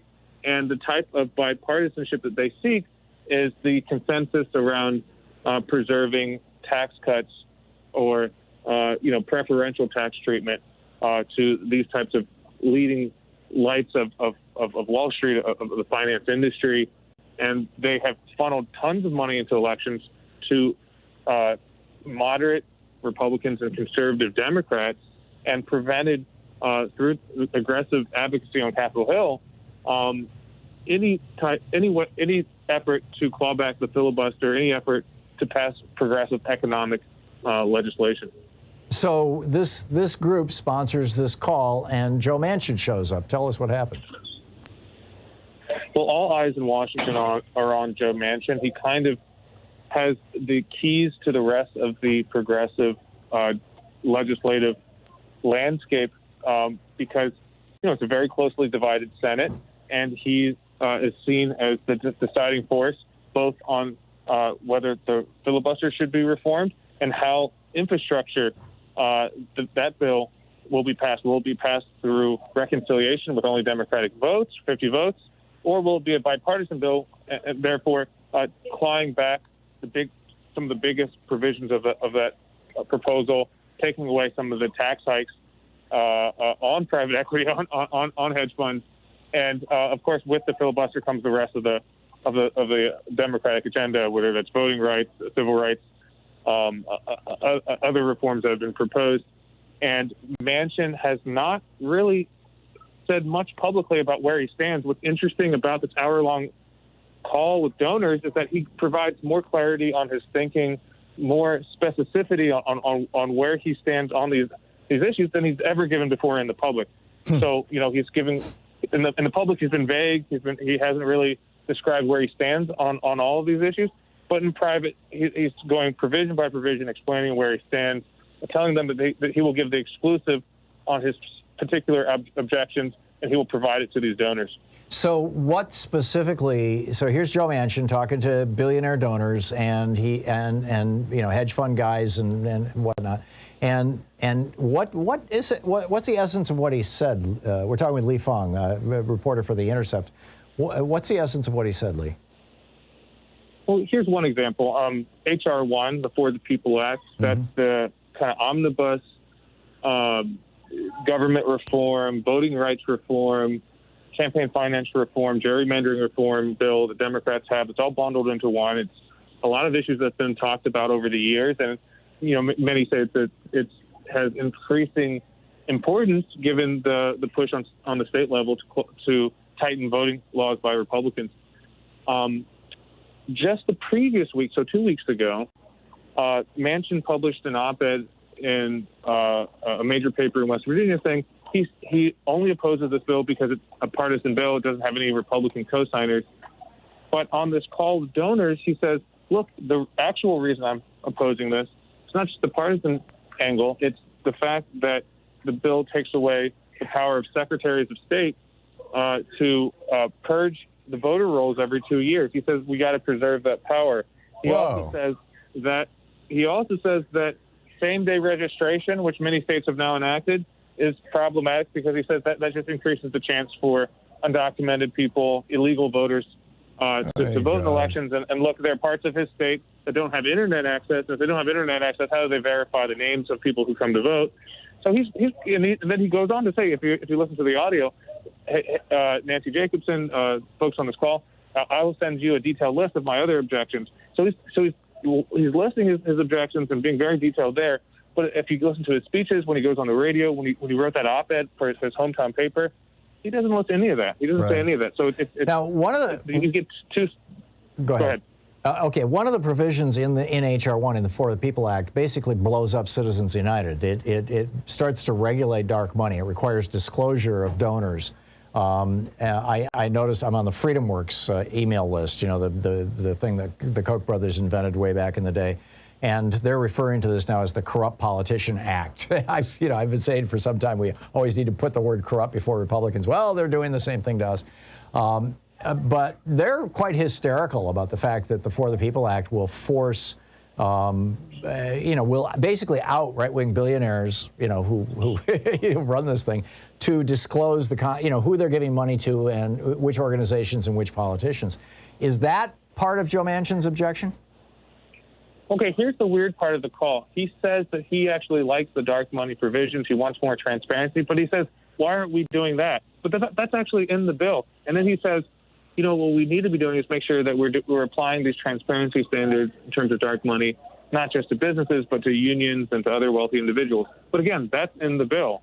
So why he's making this as objection, saying we need to focus on this, but it's already in the bill. It's not really Is it clear. possible he's just uninformed? I can't say. I don't know. I mean, he's a very savvy politician. He knows that dark money provisions are actually some of the most popular among voters. People hate these dark money ads, these, for the mothers and babies at, groups that come in and dump tons of money into elections. Everyone hates them. Yeah, and nobody knows where the money's coming from, and they've always got weird names, and, it's, yeah. So last question, we're talking with Lee Fang, investigative journalist with The Intercept, theintercept.com, LHFANG on Twitter.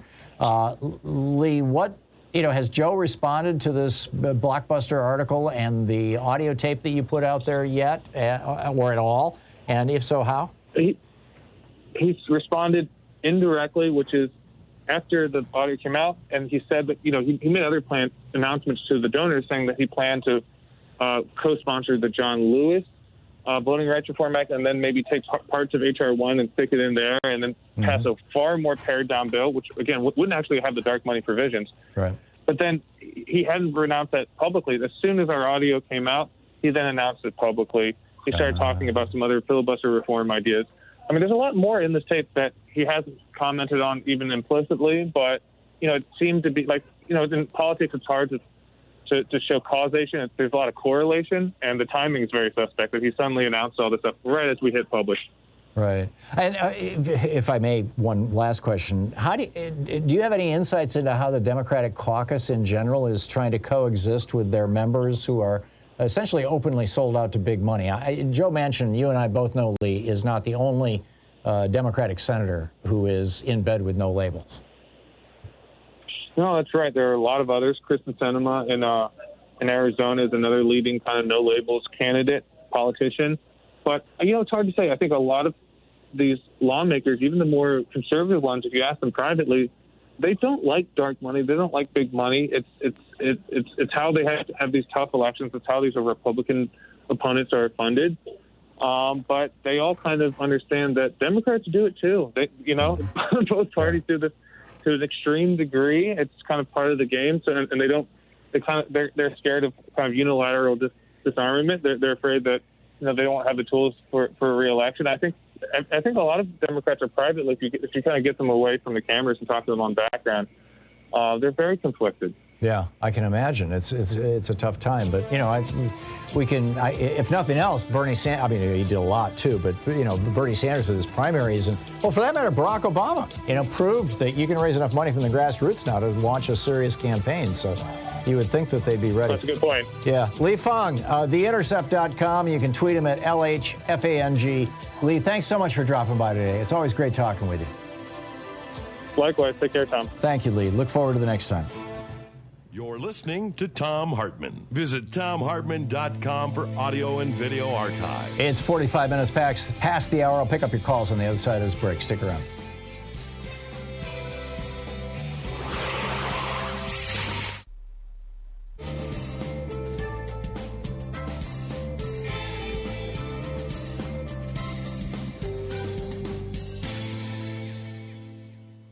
And welcome back. Ed in San Antonio. Hey, Ed, what's up? Ed in San Antonio, Texas? Okay. Ed's on line 6, Joyce, if you want to find out what's going on there. Kent in Hempstead, North Carolina. Hey, Kent, what's on your mind today? Well, first of all, Tom, I wanted to tell you how refreshing it was to hear you laugh and actually see you laugh at the double entendre of the Johnson Act and the amendments. Sorry. I would say I was laughing with you, and I was going to say I think people should keep their Johnson and their amendments in their pants. There you go. Just between us guys, let's put it that way. But the interesting thing, I listened quite closely to some of the comments and background information about the Juneteenth thing that's going on. Mm-hmm. And I live just north of Wilmington, and I had no clue. I lived there for 10 years. I had no clue of the massacre and the history of that mess. And that was the 1898 one? Yes, yes. And Tulsa was even worse. Now, they do an interview. I think it was Smirkanish, had the president of the city council on, and they are doing something about trying to trace back the ownership of that property that was seized during that basic slaughter. You're talking about in North Carolina? North Carolina's not doing that yet. Okay, so that's in Tulsa you're talking about. Yeah. Yeah. But it looks like they're making an effort, but I think when it comes down to dollars and cents, I think they're going to run into a brick wall. Yeah. They showed new development in that section that used to be, I think it was called Greenwood or Yes, it was. something like that. Black Wall Street. That was 40 square block area that they burned down. Yep. And they're showing some of the new development, and it's all white-owned businesses and high-rises, and so they're never going to be able to do a reparation. How do you take 100 years of real estate value away from a community and then try to figure out what it's worth today? You can't do it. It's just impossible. It's going to be a hell of a challenge, but we have to, in some way, and I don't have an easy answer to any of this, but we, and when I say we, I'm talking about basically the white power structure of this country that has run this country from day one and continues to on this very day that I'm speaking, that the white power structure in this country has a huge karmic and literal financial debt to Native Americans and to Black Americans, African Americans, as a consequence of a slaughter, a genocide, and hundreds of years of slavery, and followed by hundreds of years of over 100 years of illegal apartheid that, again, to a large extent, continues to this day.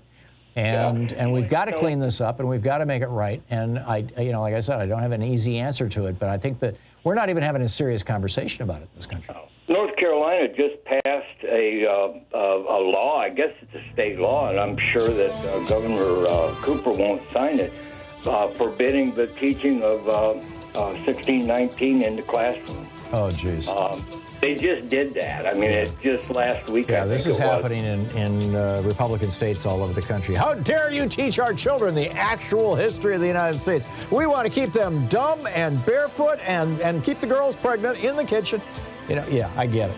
Kent, thanks a lot for the call. Good to hear from you.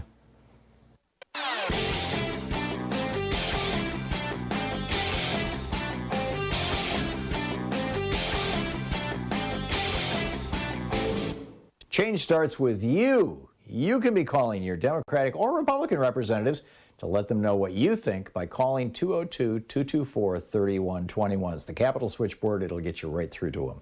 We're trying to provide the very best content that we can for you at Hartmann Report and over at ThomHartmann.com. And on Hartmann Report, every day, 6 days a week, I write an op-ed. Very often they're my rants, also for the radio and television program. And it's ad-free, commercial-free. It's free. You can sign up. It'll get pushed into your email box.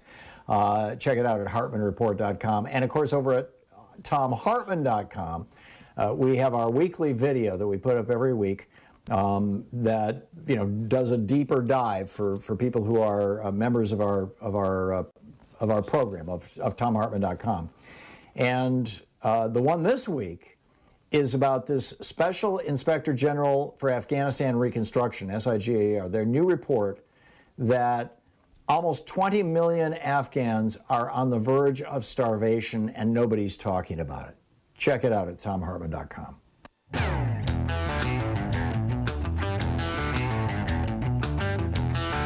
Welcome back. 51 minutes past the hour. Thom Hartmann here with you and picking up your phone calls. Denise in Calumet, Michigan. Hey, Denise, what's on your mind? Hi, Tom. You were talking about all these different organizations that are working on the 2020 or 22 midterm elections. Mm-hmm. Today, I get this survey in the mail from the Faith and Freedom Coalition. Oh, that's Ralph Reed's group. Huh? That's Ralph Reed's group. He's a big-time, religious guy and lobbyist in D.C.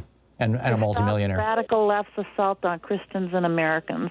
And they're mailing these out to 1 million Christians. It's just horrible. Yeah. It's 5 pages of lies, and I just kind of thought I'd call and let the people know, if you get one, do what I did, tear it up. Yeah. Is there an envelope in there asking you for a contribution? Oh, yes. We need money to reach more Americans. We want to send people house to house to talk to the elderly voters and make sure that they vote correctly in the next election. And it just goes on and on. Yeah, they're just shills for the Republican Party. I mean, they always have been. Remarkable. I know. Well, Denise, thank you for the heads up on that. Yep. Much I hope appreciated. people tear it up. There you go. Okay, Bye-bye. thank you. David in New Brunswick, New Jersey. Hey, David, what's up? Hey, I was calling about churches, which I think it's ironical that churches own a lot of real estate, either directly or indirectly through private equity. Mm-hmm. So when the moratorium on evictions expires in a week or two, the churches are going to be benefiting on people getting evicted. Wait a minute. I know churches own real estate for churches, but are you saying that there are churches in the United States that own rental properties for residents? Yes, and they don't pay tax on it, either directly or indirectly through private equity investments. How do they do that with private equity? Well, I don't get that. What am I missing? They're partners in private equity funds. So in essence, it would be, So they're investing their money in private equity funds? What's that? So they're investing their money in private equity funds that are then invested in real estate? Yes, and also another thing is, which is not known, but for private entities who are partners with the nonprofit entities, such as churches, can then steer income that otherwise would be taxable to the non-taxable entity. Well, non-taxable entities can engage in taxable activity. They just have to declare it. No. They have to declare it if they're running a business. Right. Investment income, you don't have to pay taxes on. Oh. So if they're in a private equity, you don't have to pay taxes on the income that they earn. Right. So in essence, they're going to be directly or indirectly kicking people out of their homes. Amazing. Well, we'll see how it shakes out. It's grim news. Thanks a lot, David.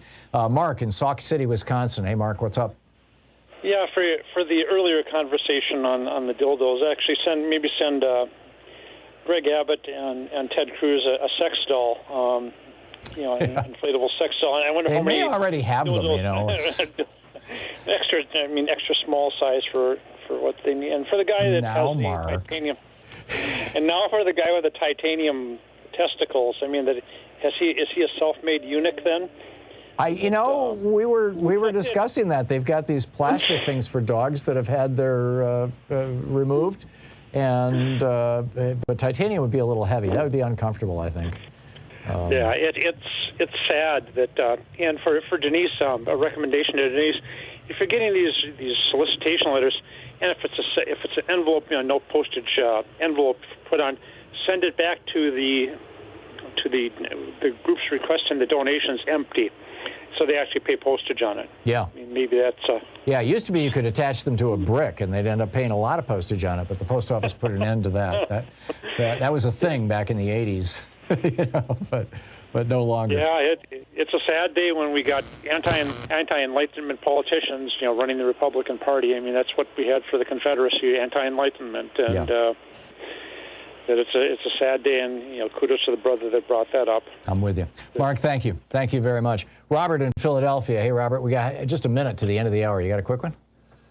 Oh, that's too bad. Well, another aspect of that Joe Manchin call with the Wall Street executives and the billionaire investors was that he referred to Joe Manchin. Joe Manchin, right? He referred to Roy Blunt, his friend, a senator from Missouri, and he said Roy is retiring. If some of you all, and he wants him to join the Republicans who support the January 6th Commission. He's telling them that will make it easier for me to keep defending the filibuster. He says Roy is retiring. If some of you who might be working with Roy in his next life could tell him, that'd be nice, and it'd help our country. That'd be very good to get him to change So his Joe vote. Manchin is lobbying the billionaires to lobby Roy Blunt, the Republican senator. He's saying, make my friend Roy an offer of post-retirement compensation, and his vote on the January 6th Commission can be bought, and that'll make it easier for me to keep defending the filibuster, which is to your benefit. Amazing. Amazing. This is like Machiavelli, Niccolo Machiavelli 101, right? It's like reading The Prince. Robert, thank you. Thank you for. Thank you. I mean, I totally get it. It's amazing. Okay, our third hour. Let's see, what do we have lined up here for our? Jamal Abdi is going to be with us, and we're going to be doing a deep dive into Iran, and then we'll continue all these other conversations right after that. Stick around. You're listening to Thom Hartmann.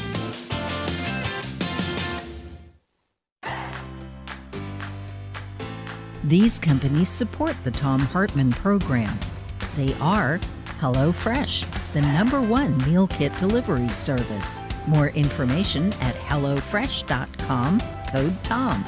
CB Distillery for sleeping and pain relief. More info at cbdistillery.com, code TOM. Annie's Kit Clubs, creativity delivered right to your door. More info is available at annieskitclubs.com/Tom. EasyFlow, personal air filtration system. Fresh air anywhere. More info at easyflowusa.com, code TOM. Masterclass with world-class instructors. More info at masterclass.com/Hartman. And Dinovite, only the best all-natural pet supplements. More info at dinovite.com.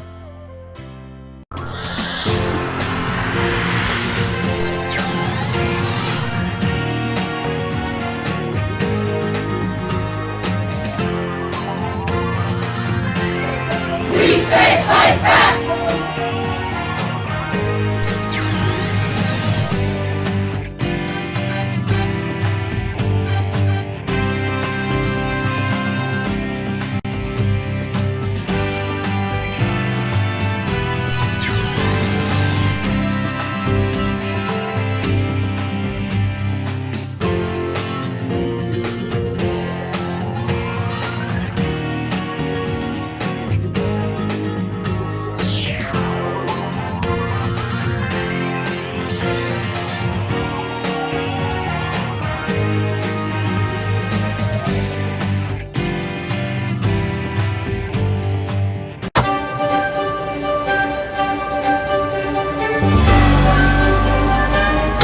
Our book today is Jailbreak Out of History by Butch Lee.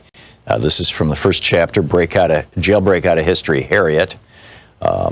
Focus on Amazons, about why we deal with real women as myths, girls who never really existed. Yet and again, all are around us, and that we can't bring ourselves to see. Because seeing through white men's eyes is about non-vision of ourselves. So let's deal with a real Amazon. Think about Harriet Tubman. Take 6 months. In fact, take a year and think. Break it on down. What does it mean to be the most famous new African woman in U.S. history? What does it mean to be stuck in that lie? What's the meaning of being famous while being hidden and disfigured and dissed? Let's jailbreak Harriet Tubman out of white history and place her in Amazon and new African her story, her people's story. Harriet Tubman's life is a live weapon placed in our minds, showing us what it means to be an Amazon, which is why the capitalist patriarchy has forbidden us to touch on it for so long. In this, maybe for the first time, we can see Amazons as a future force in a clash of peoples and nations, not as myths, but as players in the whole difficult course of world politics. We can also appreciate the bittersweet tang of reality as the peeling away of layers of propaganda and disfigurement which have hidden Harriet from us exposes how much we assume and how little we have known. New African women have already pointed out the significant pattern of Harriet's exclusion. Cultural critic Bell Hooks said recently, if we could recover Ida B. Wells and Harriet Tubman to the extent that we've recovered, say, Zora Neale Hurston, I think that's an important contrast because people want to bury that revolutionary black female history. Historian Deborah Gray White connects Harriet's treatment to a larger pattern in the mainstream history of slavery, in which black women, quote, were reduced to insignificance and largely ignored, end quote. In examining the influential historian Stanley Elkins, she points out, quote, that Elkins seems to omit women altogether was accentuated by his description of slaves whom he identified as part of an American underground, those who never succumbed to Samboism. Among those mentioned were Gabriel, who led the revolt of 1820, Denmark Vesey, leading spirit of the 1822 plot at Charleston, and Nat Turner, an omission conspicuous by its absence, was Harriet Tubman. If Elkins had really been thinking of slaves of both sexes, he would hardly have forgotten this woman, who became widely known as the Moses of her people." End of quote. Patriarchal capitalisms, which only want Amazons to be exotic myths about forgotten ages, have hidden Harriet Tubman in her own fame.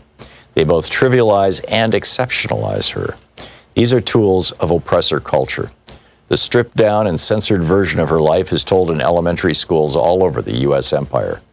So much so that everyone thinks they know her story already, although they don't. Harriet Tubman was born in slavery in Maryland around 1820. She escaped to the North when she was 29, but kept returning secretly to the South again and again to help other slaves escape. For this, she became known as Moses.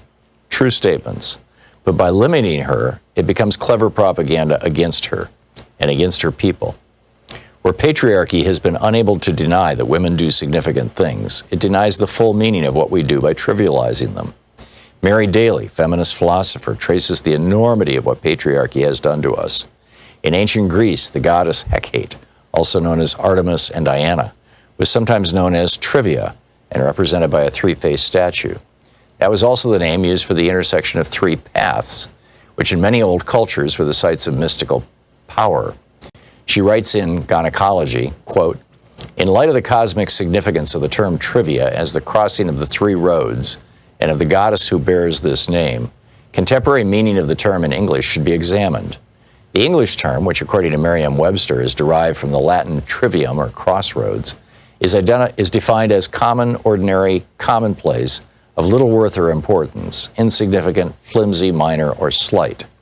Of course, according to patriarchal values, that which is commonplace is of little worth. For in a competitive hierarchical society, scarcity is intrinsic to worth. Thus, gold is more important than fresh air, and consequently, we are forced to live in a world in which gold is easier to find than pure air." End quote. So to trivialize Harriet Tubman, the capitalist patriarchy pictures her as an idealized woman by their definition, who makes a life of helping others. Thus, her deeds are squeezed into women's assigned maternal role as nurturer, helper, and rescuer of men, who then go on to do important things. But Harriet wasn't repping Mother Teresa. She wasn't even any kind of civilian at all. She was a combatant, a guerrilla, a warrior carrying pistol and rifle, fighting in her people's long war for freedom, a war that rocked the foundations of African society, American society, and that has never gone away. Think about what it means to be called Moses, which was the code name other new Africans gave her, and which became Harriet's famous warrior name in the anti-slavery underground. When we check out the Bible, we can see that Moses was a ruthless visionary, someone who forced the boldest changes and risks upon his people so that they could survive, who led them out of captivity. To put it simply, Moses was a leader in a time of war. So too was Harriet Tubman. The book Jailbreak Out of History by Butch Lee.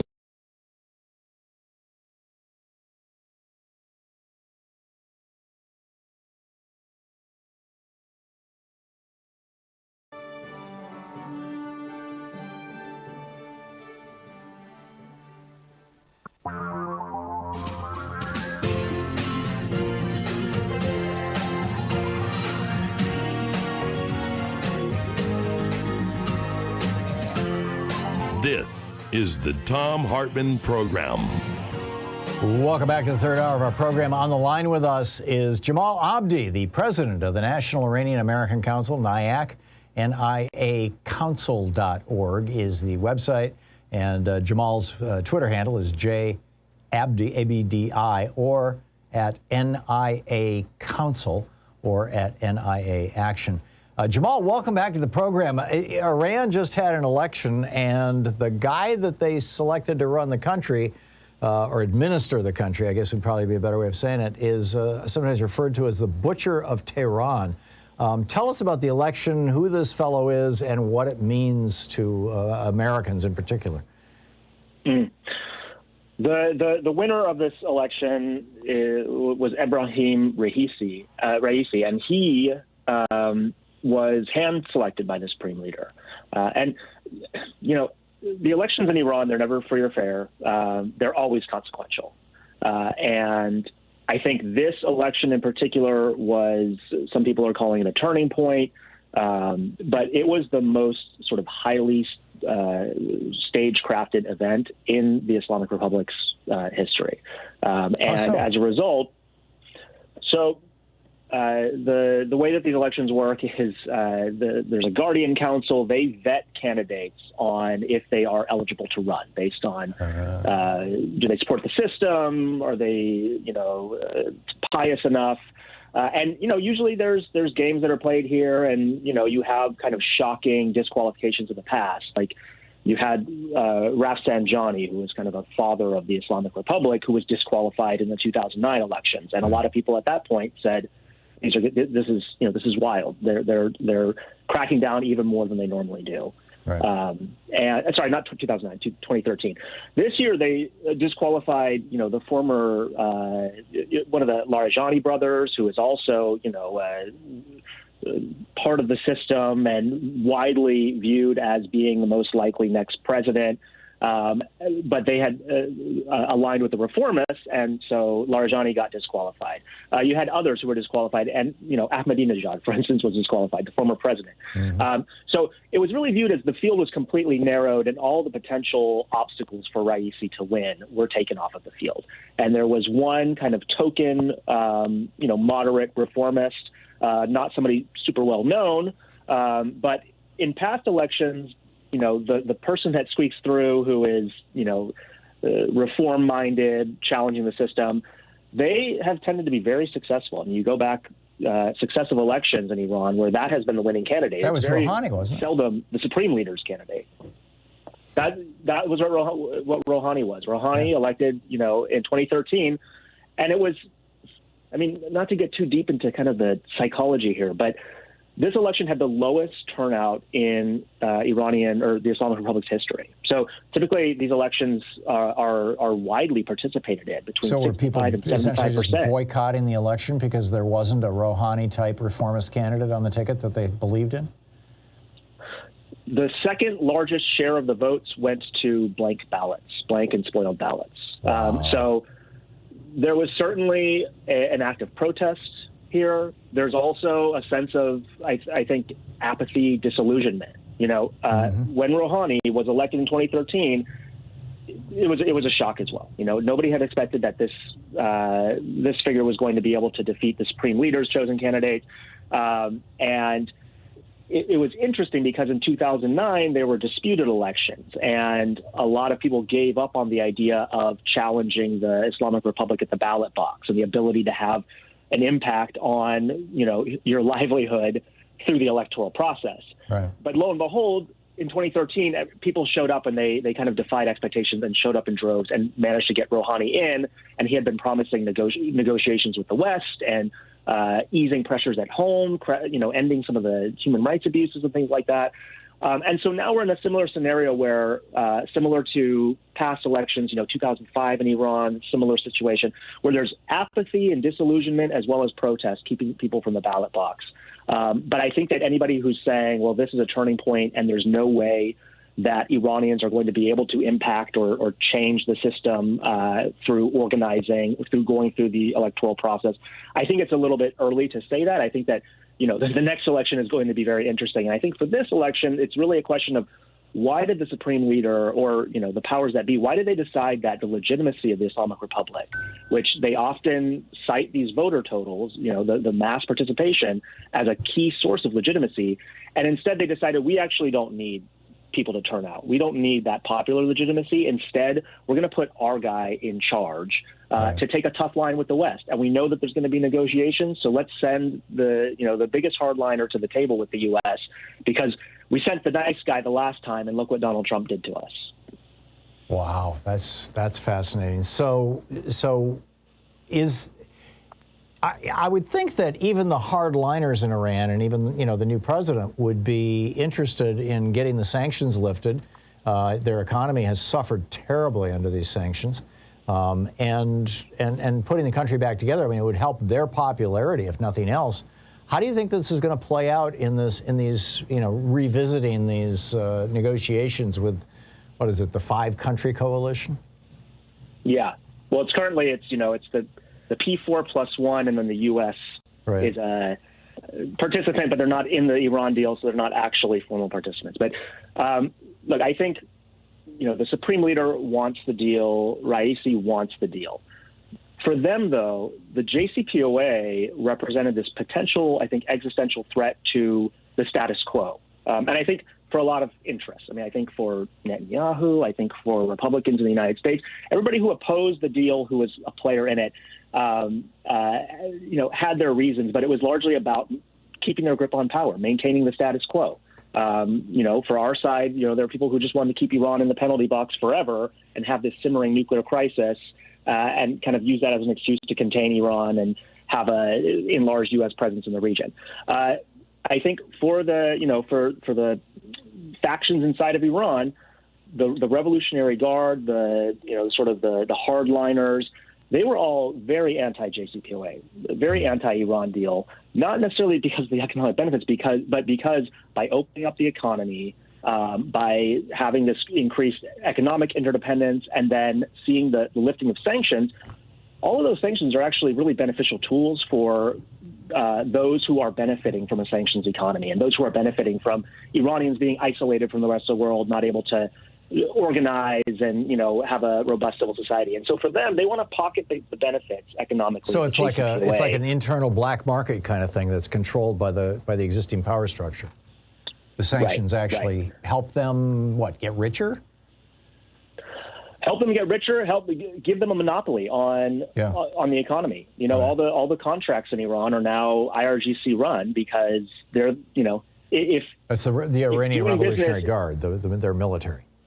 Right. Right. Yeah. If doing business is a violation of sanctions, if it's a criminal activity, well, then the criminals benefit. So the criminals are doing all the business. Sure. So how do you, Jamal? We're going to hit a break here shortly. How do you think this is going to play out? What's your sense of where this is going and what it means to the West?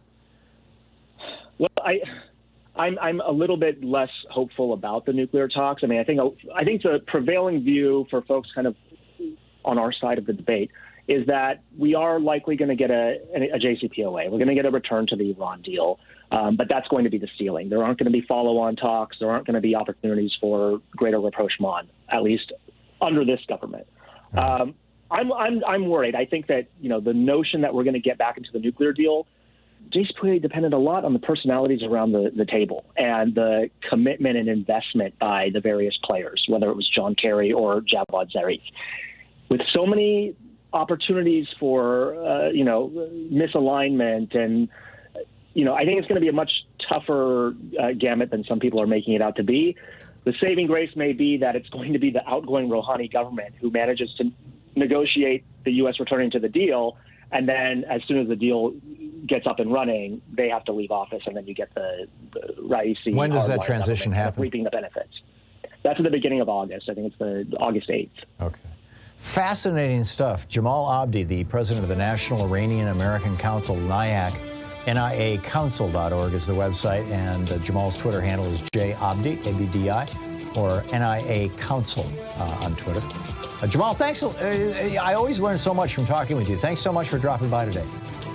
Thank you, Tom. Good to see you. Thank you. Back at you.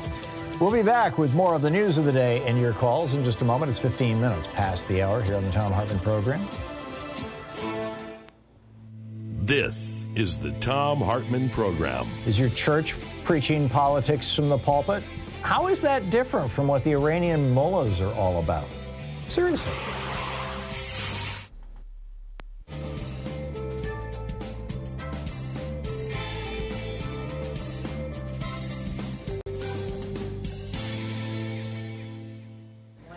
And welcome back. Jack in Lafarge, Wisconsin. Hey, Jack, what's on your mind today? Yeah, good afternoon from Wisconsin. I was just, that you mentioned about religion. Our group of neo-pagans don't really use autocratic terms in our worship and stuff like that, so it's not everybody use autocratic ideas. Mm-hmm. Matter of fact, we celebrate the 4th of July as a pagan holiday because freedom is one of pluralism, and we note that the goddess is on a lot of capitals, and she stands for pluralism. So that's my 2 cents about that. There's a whole religious spiritual movement away from conceiving the psychology of divinity in autocratic terms. Yeah, and monotheism as well.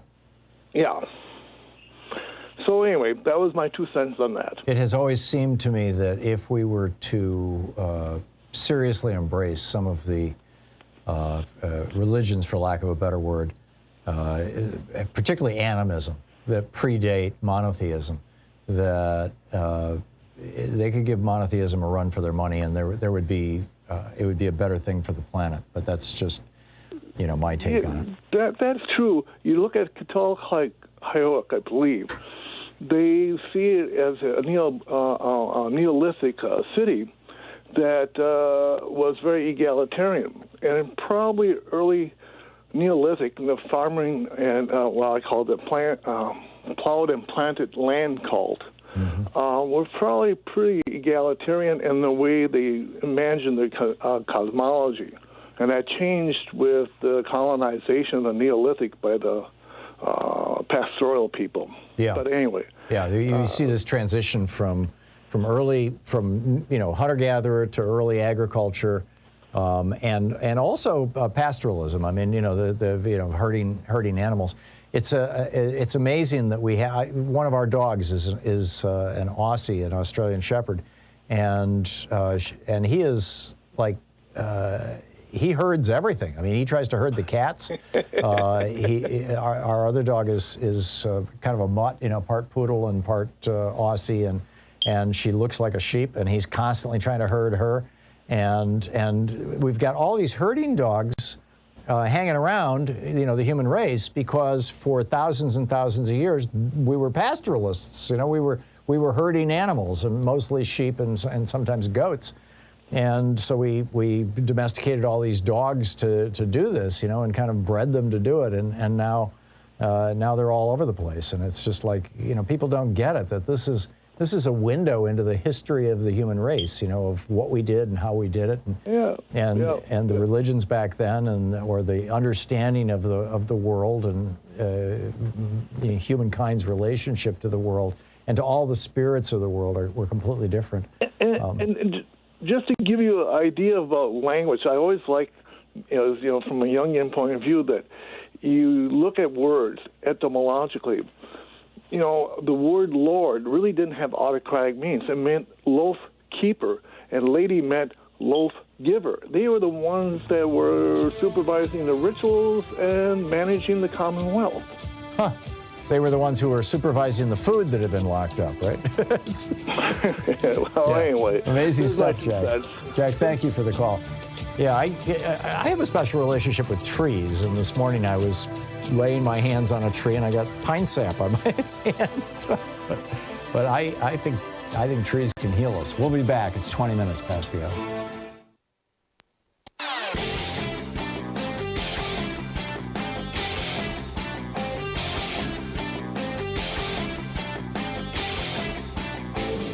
Our 1 hour free podcast recaps our show, and it's available wherever fine podcasts are found. And we have the full 3 hour podcast available over at thomhartmann.com if you want to really support our program. Hey, we have a couple of special things over at thomhartmann.com and hartmannreport.com. Of course, at hartmannreport.com, every single day, well, 6 days a week, Sunday accepted, I write a rant about an issue of the day that I think is important. Louise and I work on these together. We get them out typically around 6 in the morning Pacific time. And you'll find that at hartmannreport.com. It's free. You can sign up for it. There's no ads, whatever. But also over at thomhartmann.com, we have a video every week for the supporters of our program. And the one this week is about how Wisconsin is trying to remove, in fact, they just got permission from their Supreme Court to remove 188,000 people from the voting rolls because they haven't voted in 4 years. This highlights the importance of getting to know who is your state representative, who is your state senator, and communicating with them regularly. It's all over at hartmannreport.com and thomhartmann.com.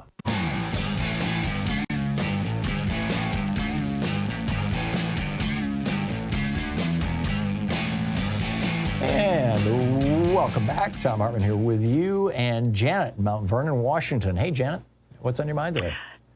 Well, Tom, I really appreciate the topic of, should churches be tax exempt or not? And I think that they should be able to preach whatever they want, that the moon is made out of green cheese, but I should not have to pay for it. And when I called in originally, I thought that pastors were exempt from paying into Social Security and Medicare, and as well, and their employees. They are not, but they can be if they file a particular form and say that they object on religious religious reasons. Yes, there is a form out there that they can file, but I think a lot, and the problem therein lies with, I think a lot of the really kind of crazy evangelical religions that are out there and that are very anti-government. Mm-hmm. And Alex Lawson, he may know much more about that, but just think about locally, they are all exempt from property taxes. So in essence, we're supporting those operations, but more and more the frightening thing is that they want to shift off social services onto churches, and that's just wrong. Mm-hmm. I mean, that is just simply That was the first wrong. veto of James Madison's presidency. The Congress had passed a law when James Madison became president in 1809. They had passed a law that federal money, all the way back to the George Washington, in fact, before the George Washington administration, under the Continental Congress, there had been programs to house the poor that were generally run by local governments. And the one in Washington, D.C., starting with the George Washington administration, was funded by the federal government. So the federal government ran a poorhouse in Washington, D.C., where they housed, they fed, they offered medical care, and they offered clothing to indigent people. In 1809, Congress passed a law moving that money out, instead of taking that money going directly from the federal government, and the federal government administering the poorhouse. They passed a law to give that money to churches in Washington, D.C. to run their own poorhouses. And James Madison vetoed that, saying it would set a precedent that would echo down through the generations of the federal government supporting churches, and that would be a terrible thing. And James Madison, he was like Jefferson's best friend. Jefferson was kind of an atheist, deist.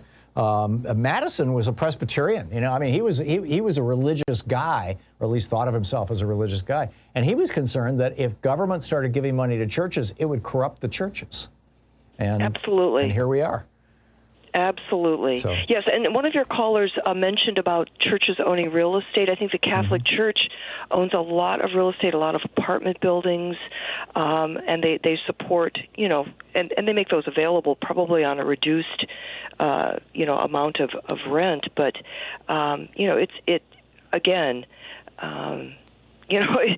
where's the fine line there? Right. And for me, I'm not opposed to churches having tax-exempt status if they are, or any nonprofit, because you have to, keep in mind, this applies right across the board to communities for abused spouses or kids, or for, right. addiction programs, or, whatever, schools. There's a reason that we as a society decide to subsidize these things, because we think that they're doing a public good that is so good that it outweighs the cost of the tax exemption. But when any of these organizations start engaging in political activity, I think it's time to pull the plug on the tax-exempt status. I agree, and I can't wait to start reading the book, The Secret History of Oligarchy, which we just got through the last fundraiser. Oh, so yay! The hidden history, yes. of American oligarchy. Thank you. That was a very difficult book to write. I finished it a month before the last election, and I did not know when I wrote that book if America today would be a full-fledged autocracy, an oligarchy, or whether we would recover democracy. And I think it's still teetering, and that book is all about the warnings of it, because there's I hope there's a section on foundations, like the Bill and Hillary Clinton Foundation and the Gates Foundation, and all these foundations. Try looking at the Bradley Foundation, or the Coors Foundation. The people who funded the Heritage Foundation to start out with and are still funding a lot of these organizations. There's not a deep dive into that, Janet, but certainly they're referenced. Janet, I got to run. It's the end of the hour, but thank you for the call, and spot on. Spot on. Great to hear from you. It's coming up on, it's 27 minutes past the hour. We'll be back with more of the news of the day and your calls, mostly your calls, on the other side of this break. So stick around. We'll be right back.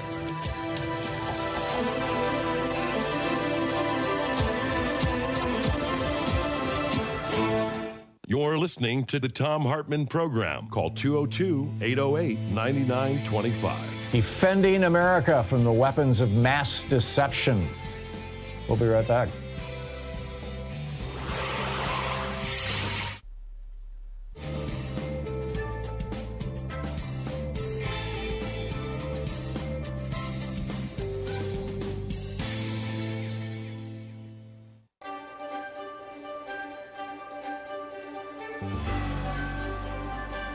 Our book today in the Thom Hartmann Book Club is Unsettling Truths, the ongoing dehumanizing legacy of the doctrine of discovery by Mark Charles and Soon Chan Ra. This is from chapter 1. You cannot discover lands that are already inhabited. I, Mark, said this almost under my breath as I walked past a line of men dressed as Spanish sailors from the 1490s. I was in front of Union Station in Washington, D.C., near the massive statue of Christopher Columbus overlooking the United States Capitol. Every Columbus Day, there's an official ceremony in this plaza honoring Columbus as the discoverer of America. I had stumbled upon this ceremony by accident the year prior. There were a few non-natives holding signs and protesting the ceremony, but nothing very disruptive. I went back the following year primarily out of curiosity. I wasn't intending to protest, nor did I want to make a scene. As I walked up behind the statue and approached the group of men dressed as Spanish sailors, the words just came out of my mouth. You cannot discover lands already inhabited. As I walked further down the line, I said it again, this time a little louder. You cannot discover lands already inhabited. As I continued walking, I came to the front of the line where a group of men dressed in suits were standing. I repeated myself, making sure they could hear me. You cannot discover lands already inhabited.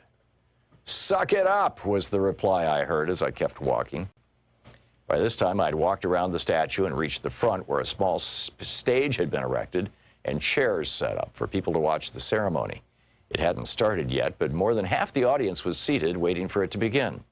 So I stopped near the center, turned toward the crowd, and in a calm but loud voice I said to the people, you cannot discover lands already inhabited.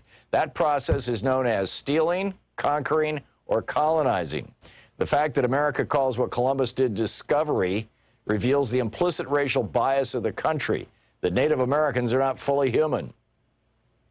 Quickly, one of the white men dressed in a suit walked over and interrupted me. You are not welcome here, he said as he grabbed my arm and began walking me away. I attempted to explain the inappropriateness of both celebrating this holiday as well as hosting this ceremony, but instead of engaging in conversation, he threatened me with arrest and escorted me from the area. As I walked away from the gathering, I was amused at his words and the irony of their context. A white man participating in a public ceremony honoring Christopher Columbus as the discoverer of America, telling a native man he was not welcome in that space. How did a flawed assumption about the place of the indigenous population in U.S. society become normative? How are assumptions so deeply ingrained in the American psyche and imagination that dysfunctional and oppressive actions emerge? How did a dysfunctional idea and worldview form that allows for the displacement of native bodies? One of the explanations for the formation of this dysfunctional worldview is the doctrine of discovery. The doctrine of discovery is a set of legal principles that govern the European colonizing powers, particularly during the administration of indigenous land, regarding the administration. It is the primary legal precedent that still controls native affairs and rights, and international law formulated in the 15th and 16th centuries. From a theological perspective, the legal and political role of the doctrine of discovery is rooted in a dysfunctional theological imagination that shaped the European colonial settler worldview. The doctrine emerged from a series of 15th century papal bulls, which are official decrees by the Pope that carry the full weight of his ecclesiastical office. On June 18, 1452, Pope Nicholas V issued the papal bull Dum Diversus, which initiated the first set of documents that would compose the doctrine of discovery. The official decree of the Pope granted permission to King Alfonso V of Portugal, quote, to invade, search out, capture, vanquish, and subdue all Saracens, Muslims, and pagans whatsoever, and other enemies of Christ wheresoever placed, and the kingdoms, dukedoms, principalities, dominions, possessions, and all movable and immovable goods whatsoever, held and possessed by them, and to reduce their persons to perpetual slavery, and to apply and appropriate to himself and his successors the kingdoms, dukedoms, counties, principalities, dominions, possessions, and goods, and to convert them to his or their use and profit. End of quote from Pope Nicholas's papal bull of 1452. Dum Diversus would identify the Saracens, a common term for Muslims at the time, and pagans, essentially identifying any non-Christians as others, as those who could be targeted for, quote, perpetual slavery. The papal bull intentionally used language that identified those outside the European Christian world and enforced the Western theological imagination of non-Europeans as other. The Portuguese took these ecclesiastical statements to heart and perpetrated the slave trade from the African continent to the European and the American continents. As a Christian ruler, the King of Portugal would have power endowed from the church to take possession of the other as slave labor from the continent of Africa. The pagan African body was just another commodity to be taken for the pleasure and profit of the European Christian body, the one made most fully in the image of God. In the January of 1454, Pope Nicholas authored another bull. The book is Unsettling Truths by Charles and Ra.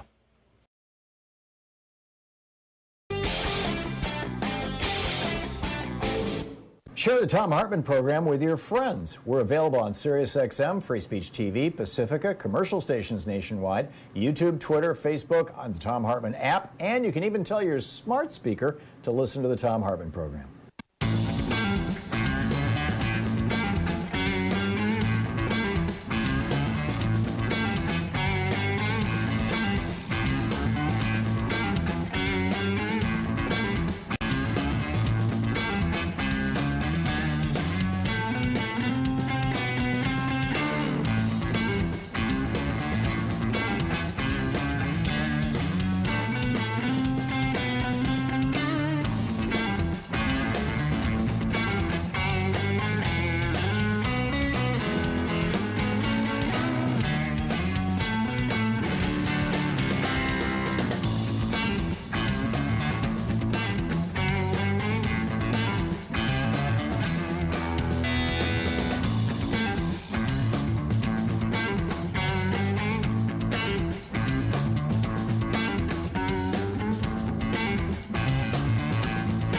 And Ed in San Antonio. Hey, Ed, what's up? Hello? Hey, Ed, you're on the air. Well, let me turn this off. Okay.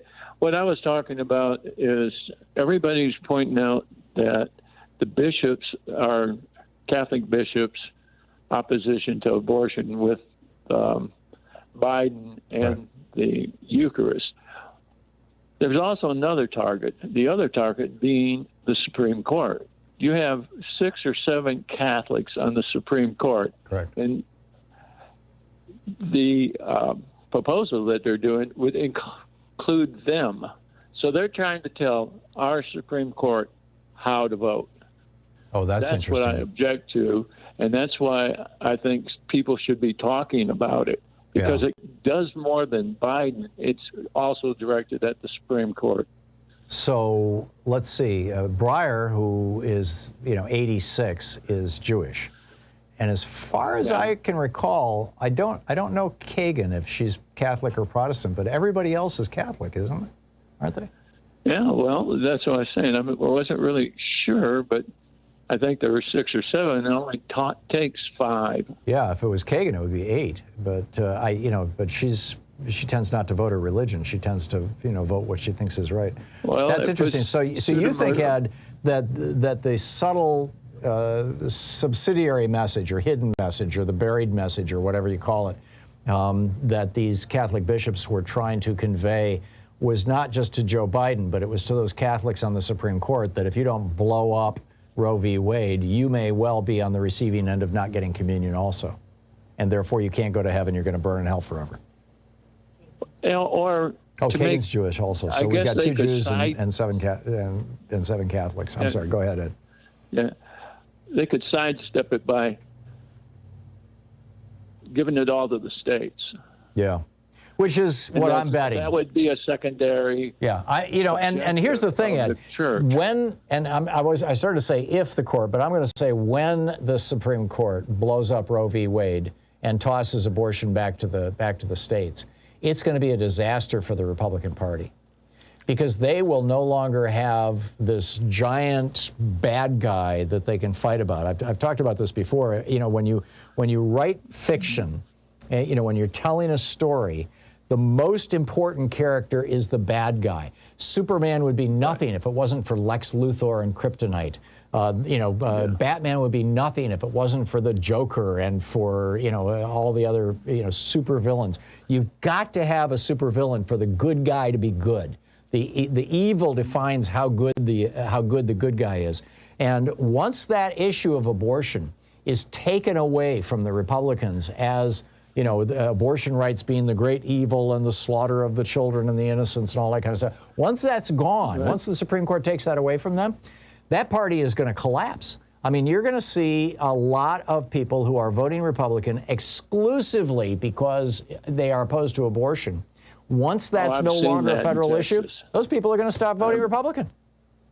Yeah, I've seen that in Texas. I was outside the voting line, and one man turned to his wife and said, "Is this the guy that's against abortion? Okay, we're voting for him." Right. Yeah, exactly. Single issue voters. Yeah, and so I'm frankly, and I realize that this is blasphemous to say, for a liberal, but I'm actually thinking that, well, in fact, actually in my book on the Supreme Court, I believe it was, I built a case that Roe v. Wade, that the court really hurt the movement for women's rights with Roe v. Wade, because at that point in time, there were a half a dozen states that had decriminalized abortion, and it was moving in that direction rapidly, and it would have just been non-controversial, and it probably would have covered the whole country within a decade. But because the Supreme Court inserted themselves into that argument, it became highly political to this day. And I think when the Supreme Court extracts themselves from that argument, it's going to go back to the states, and it's going to cease to be this giant issue, and it's going to hurt the conservatives and help the progressives. We can only hope so. Well, I think that's the case, Ed. I really do. I mean, they'll find something else. They'll find critical race theory or something. Well, they'll find something else to be hysterical about. I'm not worried about that. I'm worried about the Voting Rights Act. Yeah, I am too. Ed, I got to run, but thank you very much for the call. Harry in Providence, Rhode Island. Hey, Harry, what's on your mind today? Hi, Tom. I believe there is a way to pass the For the People Act with Joe Manchin's approval. And that is? As you know, the 2 filibuster exceptions currently in use are for budget reconciliation and judicial appointments. Correct. And both are constitutional mandates that require congressional action. Now, here's the key. The 15th Amendment is also a constitutional mandate requiring congressional action, and it states that the right to vote shall not be denied on account of race. And in addition, it specifically states, and I quote, "The Congress shall have the power to enforce this article by appropriate legislation." Right. Every amendment my point says is that. this. Yeah, so my point is this. Even if Manchin opposes getting rid of the filibuster, I believe it's legitimate to ask him to make a filibuster exception, a third filibuster exception, because like the other 2, it also is a constitutional mandate that requires congressional action. Right. The problem then, Harry, will be that Manchin and others will say, well, this dark money provision has nothing to do with the right of people to vote based on or not vote race on, the challenge to their vote based on race. So we're going to keep that. I mean, they'll just go through and cherry pick stuff. I think probably my personal favorite strategy, if you're going to keep a filibuster for the Senate, is turn it back into what Americans think it is from watching, Mr. Stewart, Mr. Stewart Goes to Washington? No, Mr. Smith Goes to Washington, Jimmy Stewart. Now, I refer to it as the Jimmy Stewart filibuster, which is where if you're going to do a filibuster, you have to keep 40 of your allies on the floor all the time, and you have to keep talking. And the minute the number goes below 40, or the minute you stop talking, then a vote is automatically called, and the vote happens, or the vote will happen the next morning or whatever. And then we get to see the toxicity of their ideas as they stand up there and try to defend, making it harder for people to vote, or, eliminating weekend voting, or eliminating mail-in voting, and all this kind of stuff. And I think that will be a good thing. I'm encouraged about that. Harry, I got to run, but thank you for the call. I agree with you, Tom, and I hear what you're saying, and I think that is a possibility. The problem is, even under that, I believe the Republicans will keep 41 people indefinitely, so they can keep their voter suppression act. I don't think they will, because it'll be right out in public. And I mean, there's never been a filibuster that lasted more than 25 hours. It'll be right out in public, to the best of my knowledge. I may be wrong on that, going back to the 18th century, or the 19th century, excuse me. But, was it James Eastland? There was some right-wing Democrat who filibustered one of the civil rights bills. But it's out there for everybody to see, Harry, and that's the thing. If they're gonna talk for 20, 25 hours, we're all gonna see what they're saying, and I think a lot of these things would not withstand that kind of scrutiny. But we'll see. Harry, I got to run, but thank you for the call. Jerry in Tinley Park, Illinois. Hey, Jerry, what's up? Hi, Tom.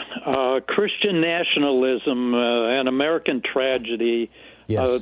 The evangelicals and the evangelical pastors have become a tool of the plutocrats and politicians, and it's just beautifully written about by Catherine Stewart in The Power Worshippers.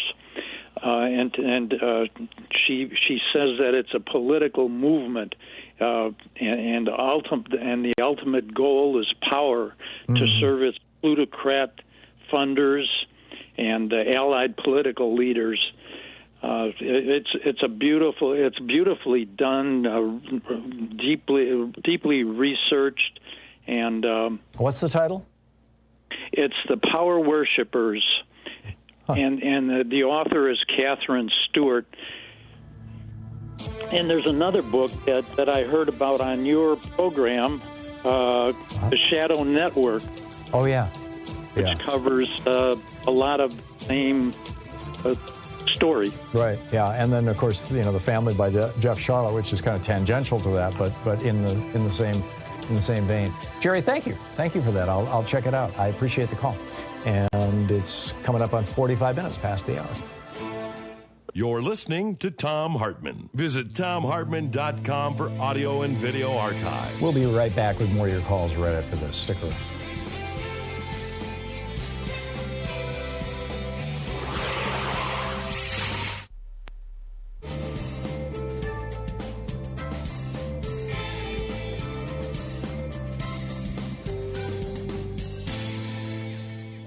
And welcome back. Christy in Perrysburg, Ohio. Hey, Christy, what's on your mind today?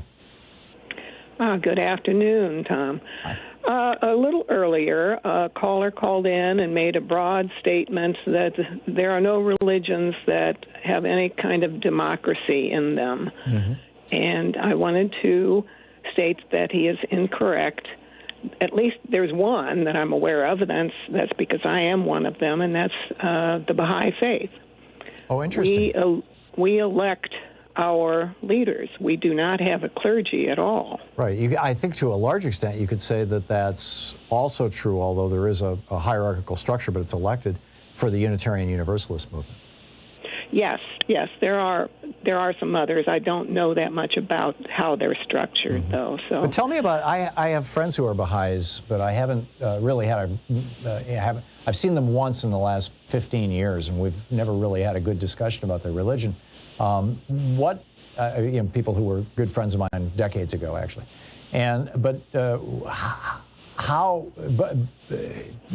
tell me about it. Well, first of all, we believe in progressive revelation, that God has not left mankind stranded. He has sent his messengers periodically over the millennia, and the latest two were the Bab, which means the gate in English, and Baha'u'llah, which means the glory of God in English. And that was in the middle of the 1900s. Just around the time that William Miller was saying, hey, Christ is going to return.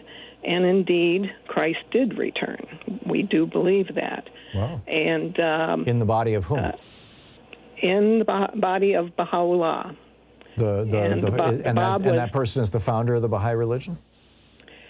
Well, we count it as two founders. The Bab was the forerunner, like John the Baptist, right. But he was considered a manifestation of God himself. He even brought his own book.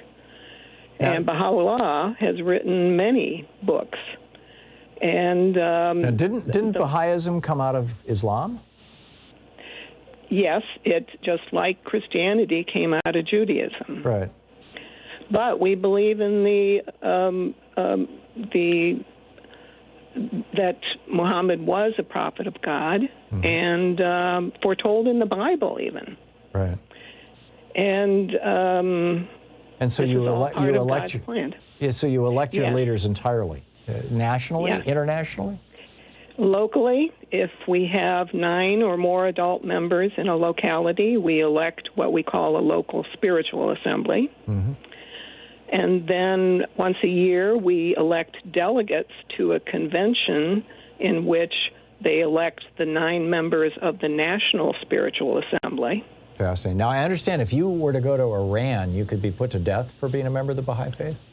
Oh, indeed. They're terribly persecuted over there. They won't even, right now, they won't even allow them to bury their dead in a proper cemetery, according to Baha'i law. Wow.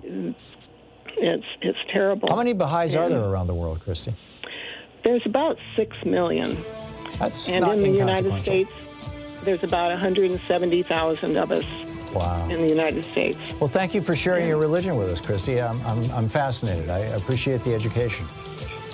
Thank you to me. Yeah, great talking with you. I hope we can continue the conversation as time goes on. Thank you, Christy. We'll be right back. It's coming up on 10 minutes before the hour.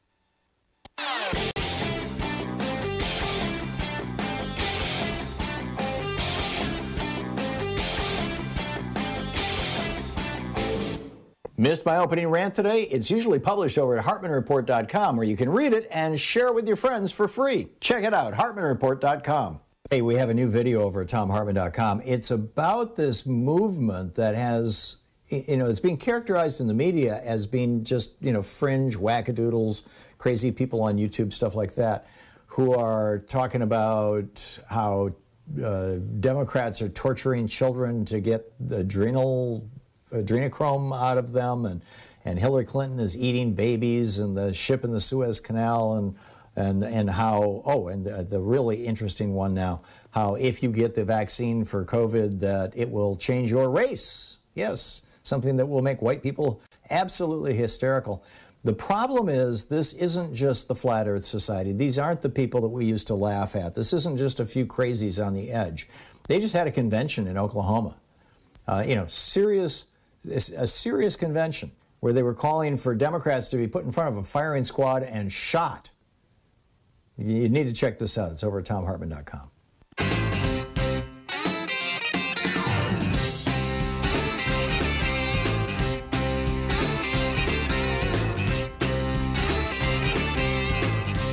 Ooh, welcome back. Dave in Federal Way, Washington. Hey, Dave. You wanted to weigh in on religion? Hey, Tom. Yeah, I wanted to weigh in on the nexus between religion and the Republican Party. No, to answer your question, I don't think they'll give it up. And many of the callers, they approach this understandably from a historic context, but I just wanted to add current events and future events and the relevance of it. Look, the mainstream media has moved on to, they're actually talking about Daniel Ortega. in Nicaragua. And this has who is the president now? The president was the target of the whole Reagan Iran-Contra thing, if I'm recalling correctly. Yes, he started out as Sandinista, which were supposedly Marxist, right? Right, and now he's kind of a right-winger. Yeah, he became a born-again Christian, and he's outlawed abortion for all intents and purposes, and he is also used Trumpian type tactics, okay, to keep and retain power. But here's the thing, though. This has to do with immigration and Kamala Harris's hard, difficult mission.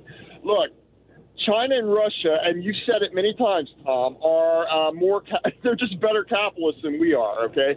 Now, China and Russia are going to start rejecting the Monroe Doctrine more and more. We see it already. Right. The Monroe Doctrine being that the United States has basically, sovereignty is the wrong word, but everything in North and South America and Central America is within our sphere of influence. We have a right to act in that area. Yes, and it's the Organization of American States are absolutely fundamental, their cooperation. Now, the problem is we are prejudiced against, you may not like the word, but it's just a fact. We're prejudiced against Mexico's in North America, our Central and South American allies. We don't treat them fairly, all right? And so there's an erosion there. There's an erosion. And Moscow and Beijing are going to exploit that. Now, what's this got to do with Noriega and the Republicans? Now, it's going to be interesting because, all right, in Islam, there's a tradition called gunpowder caliphate. Now, they're very familiar about this phenomenon we call political Islam, okay? And actually in Judaism, you see it as well. But in Christianity, there is no equivalent. Like, for instance, you mentioned Raisi in Iran. Now, Raisi is probably not, he probably is focused more on bringing a hardline Islam to Iran. And Naftali Bennett in Israel, same way. He's not a big internationalist. So this is why, they're very rigid. But at the end of the day, they can say they follow the Quran or they follow the Torah. Benjamin Netanyahu had no interest in that. He was more of an internationalist. So what's going to happen is, it's just really interesting to see how this is going to play out, because in Christianity, you see, there is no equivalent. They can. Dave, I need you to make your point, because I want to get to other callers here, please. Yes, sir. Warfare creates a certain conformity in Christianity, and that conformity is like is very hard to reject. Yeah. It's very hard to reject that. I get it. Dave, thank you very much. Steve in Racine, Wisconsin. Hey, Steve, what's on your mind? Yeah, hey, I wanted to mention that the United Church of Christ, which is obviously a Christian sect, is also elected top to bottom. We elect people within our church. It's a very progressive denomination. In fact, I think it's arguably the most progressive denomination in the United States. They were running, we welcome gay people ads more than 10, 15 years ago. Right, yeah, exactly. We're the God is still speaking church. And we're maybe a little to the right of the Unitarians in that we do believe in God. Mostly, though we've had atheists in our church. And we're the church that Barack Obama belonged to. So it's a big sect within the Christian church. So there are Christians that believe in democracy. And we extend back to the beginning of the United States. My cousin got married in a UCC church that was founded in 1650. In Massachusetts. Whoa, that's great. Yeah, so there are progressive churches, and Steve, thank you for putting that in. You're welcome. It's a good Have a great show, Tom. Thank you.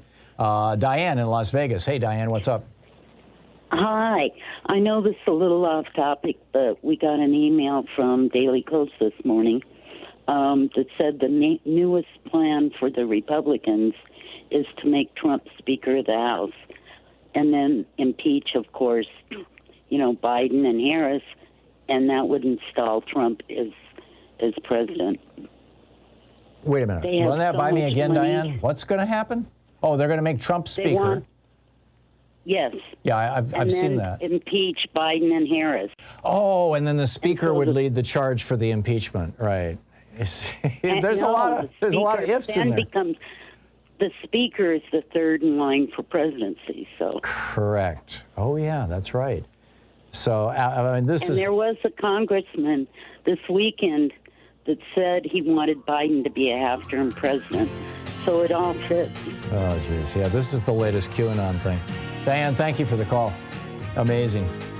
We'll be back tomorrow, same bat time, same bat channel. In the meantime, don't forget democracy is not a spectator sport. Get out there, get active, tag, you're it.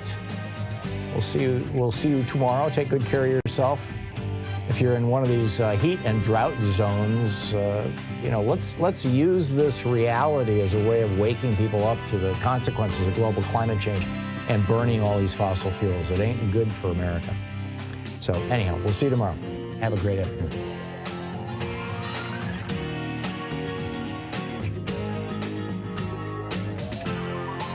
Tag, you're it. You've been listening to Thom Hartmann. For audio and video archives, visit thomhartmann.com.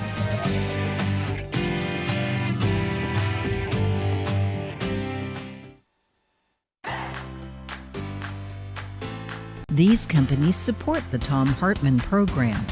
They are HelloFresh, the #1 meal kit delivery service. More information at hellofresh.com, code TOM.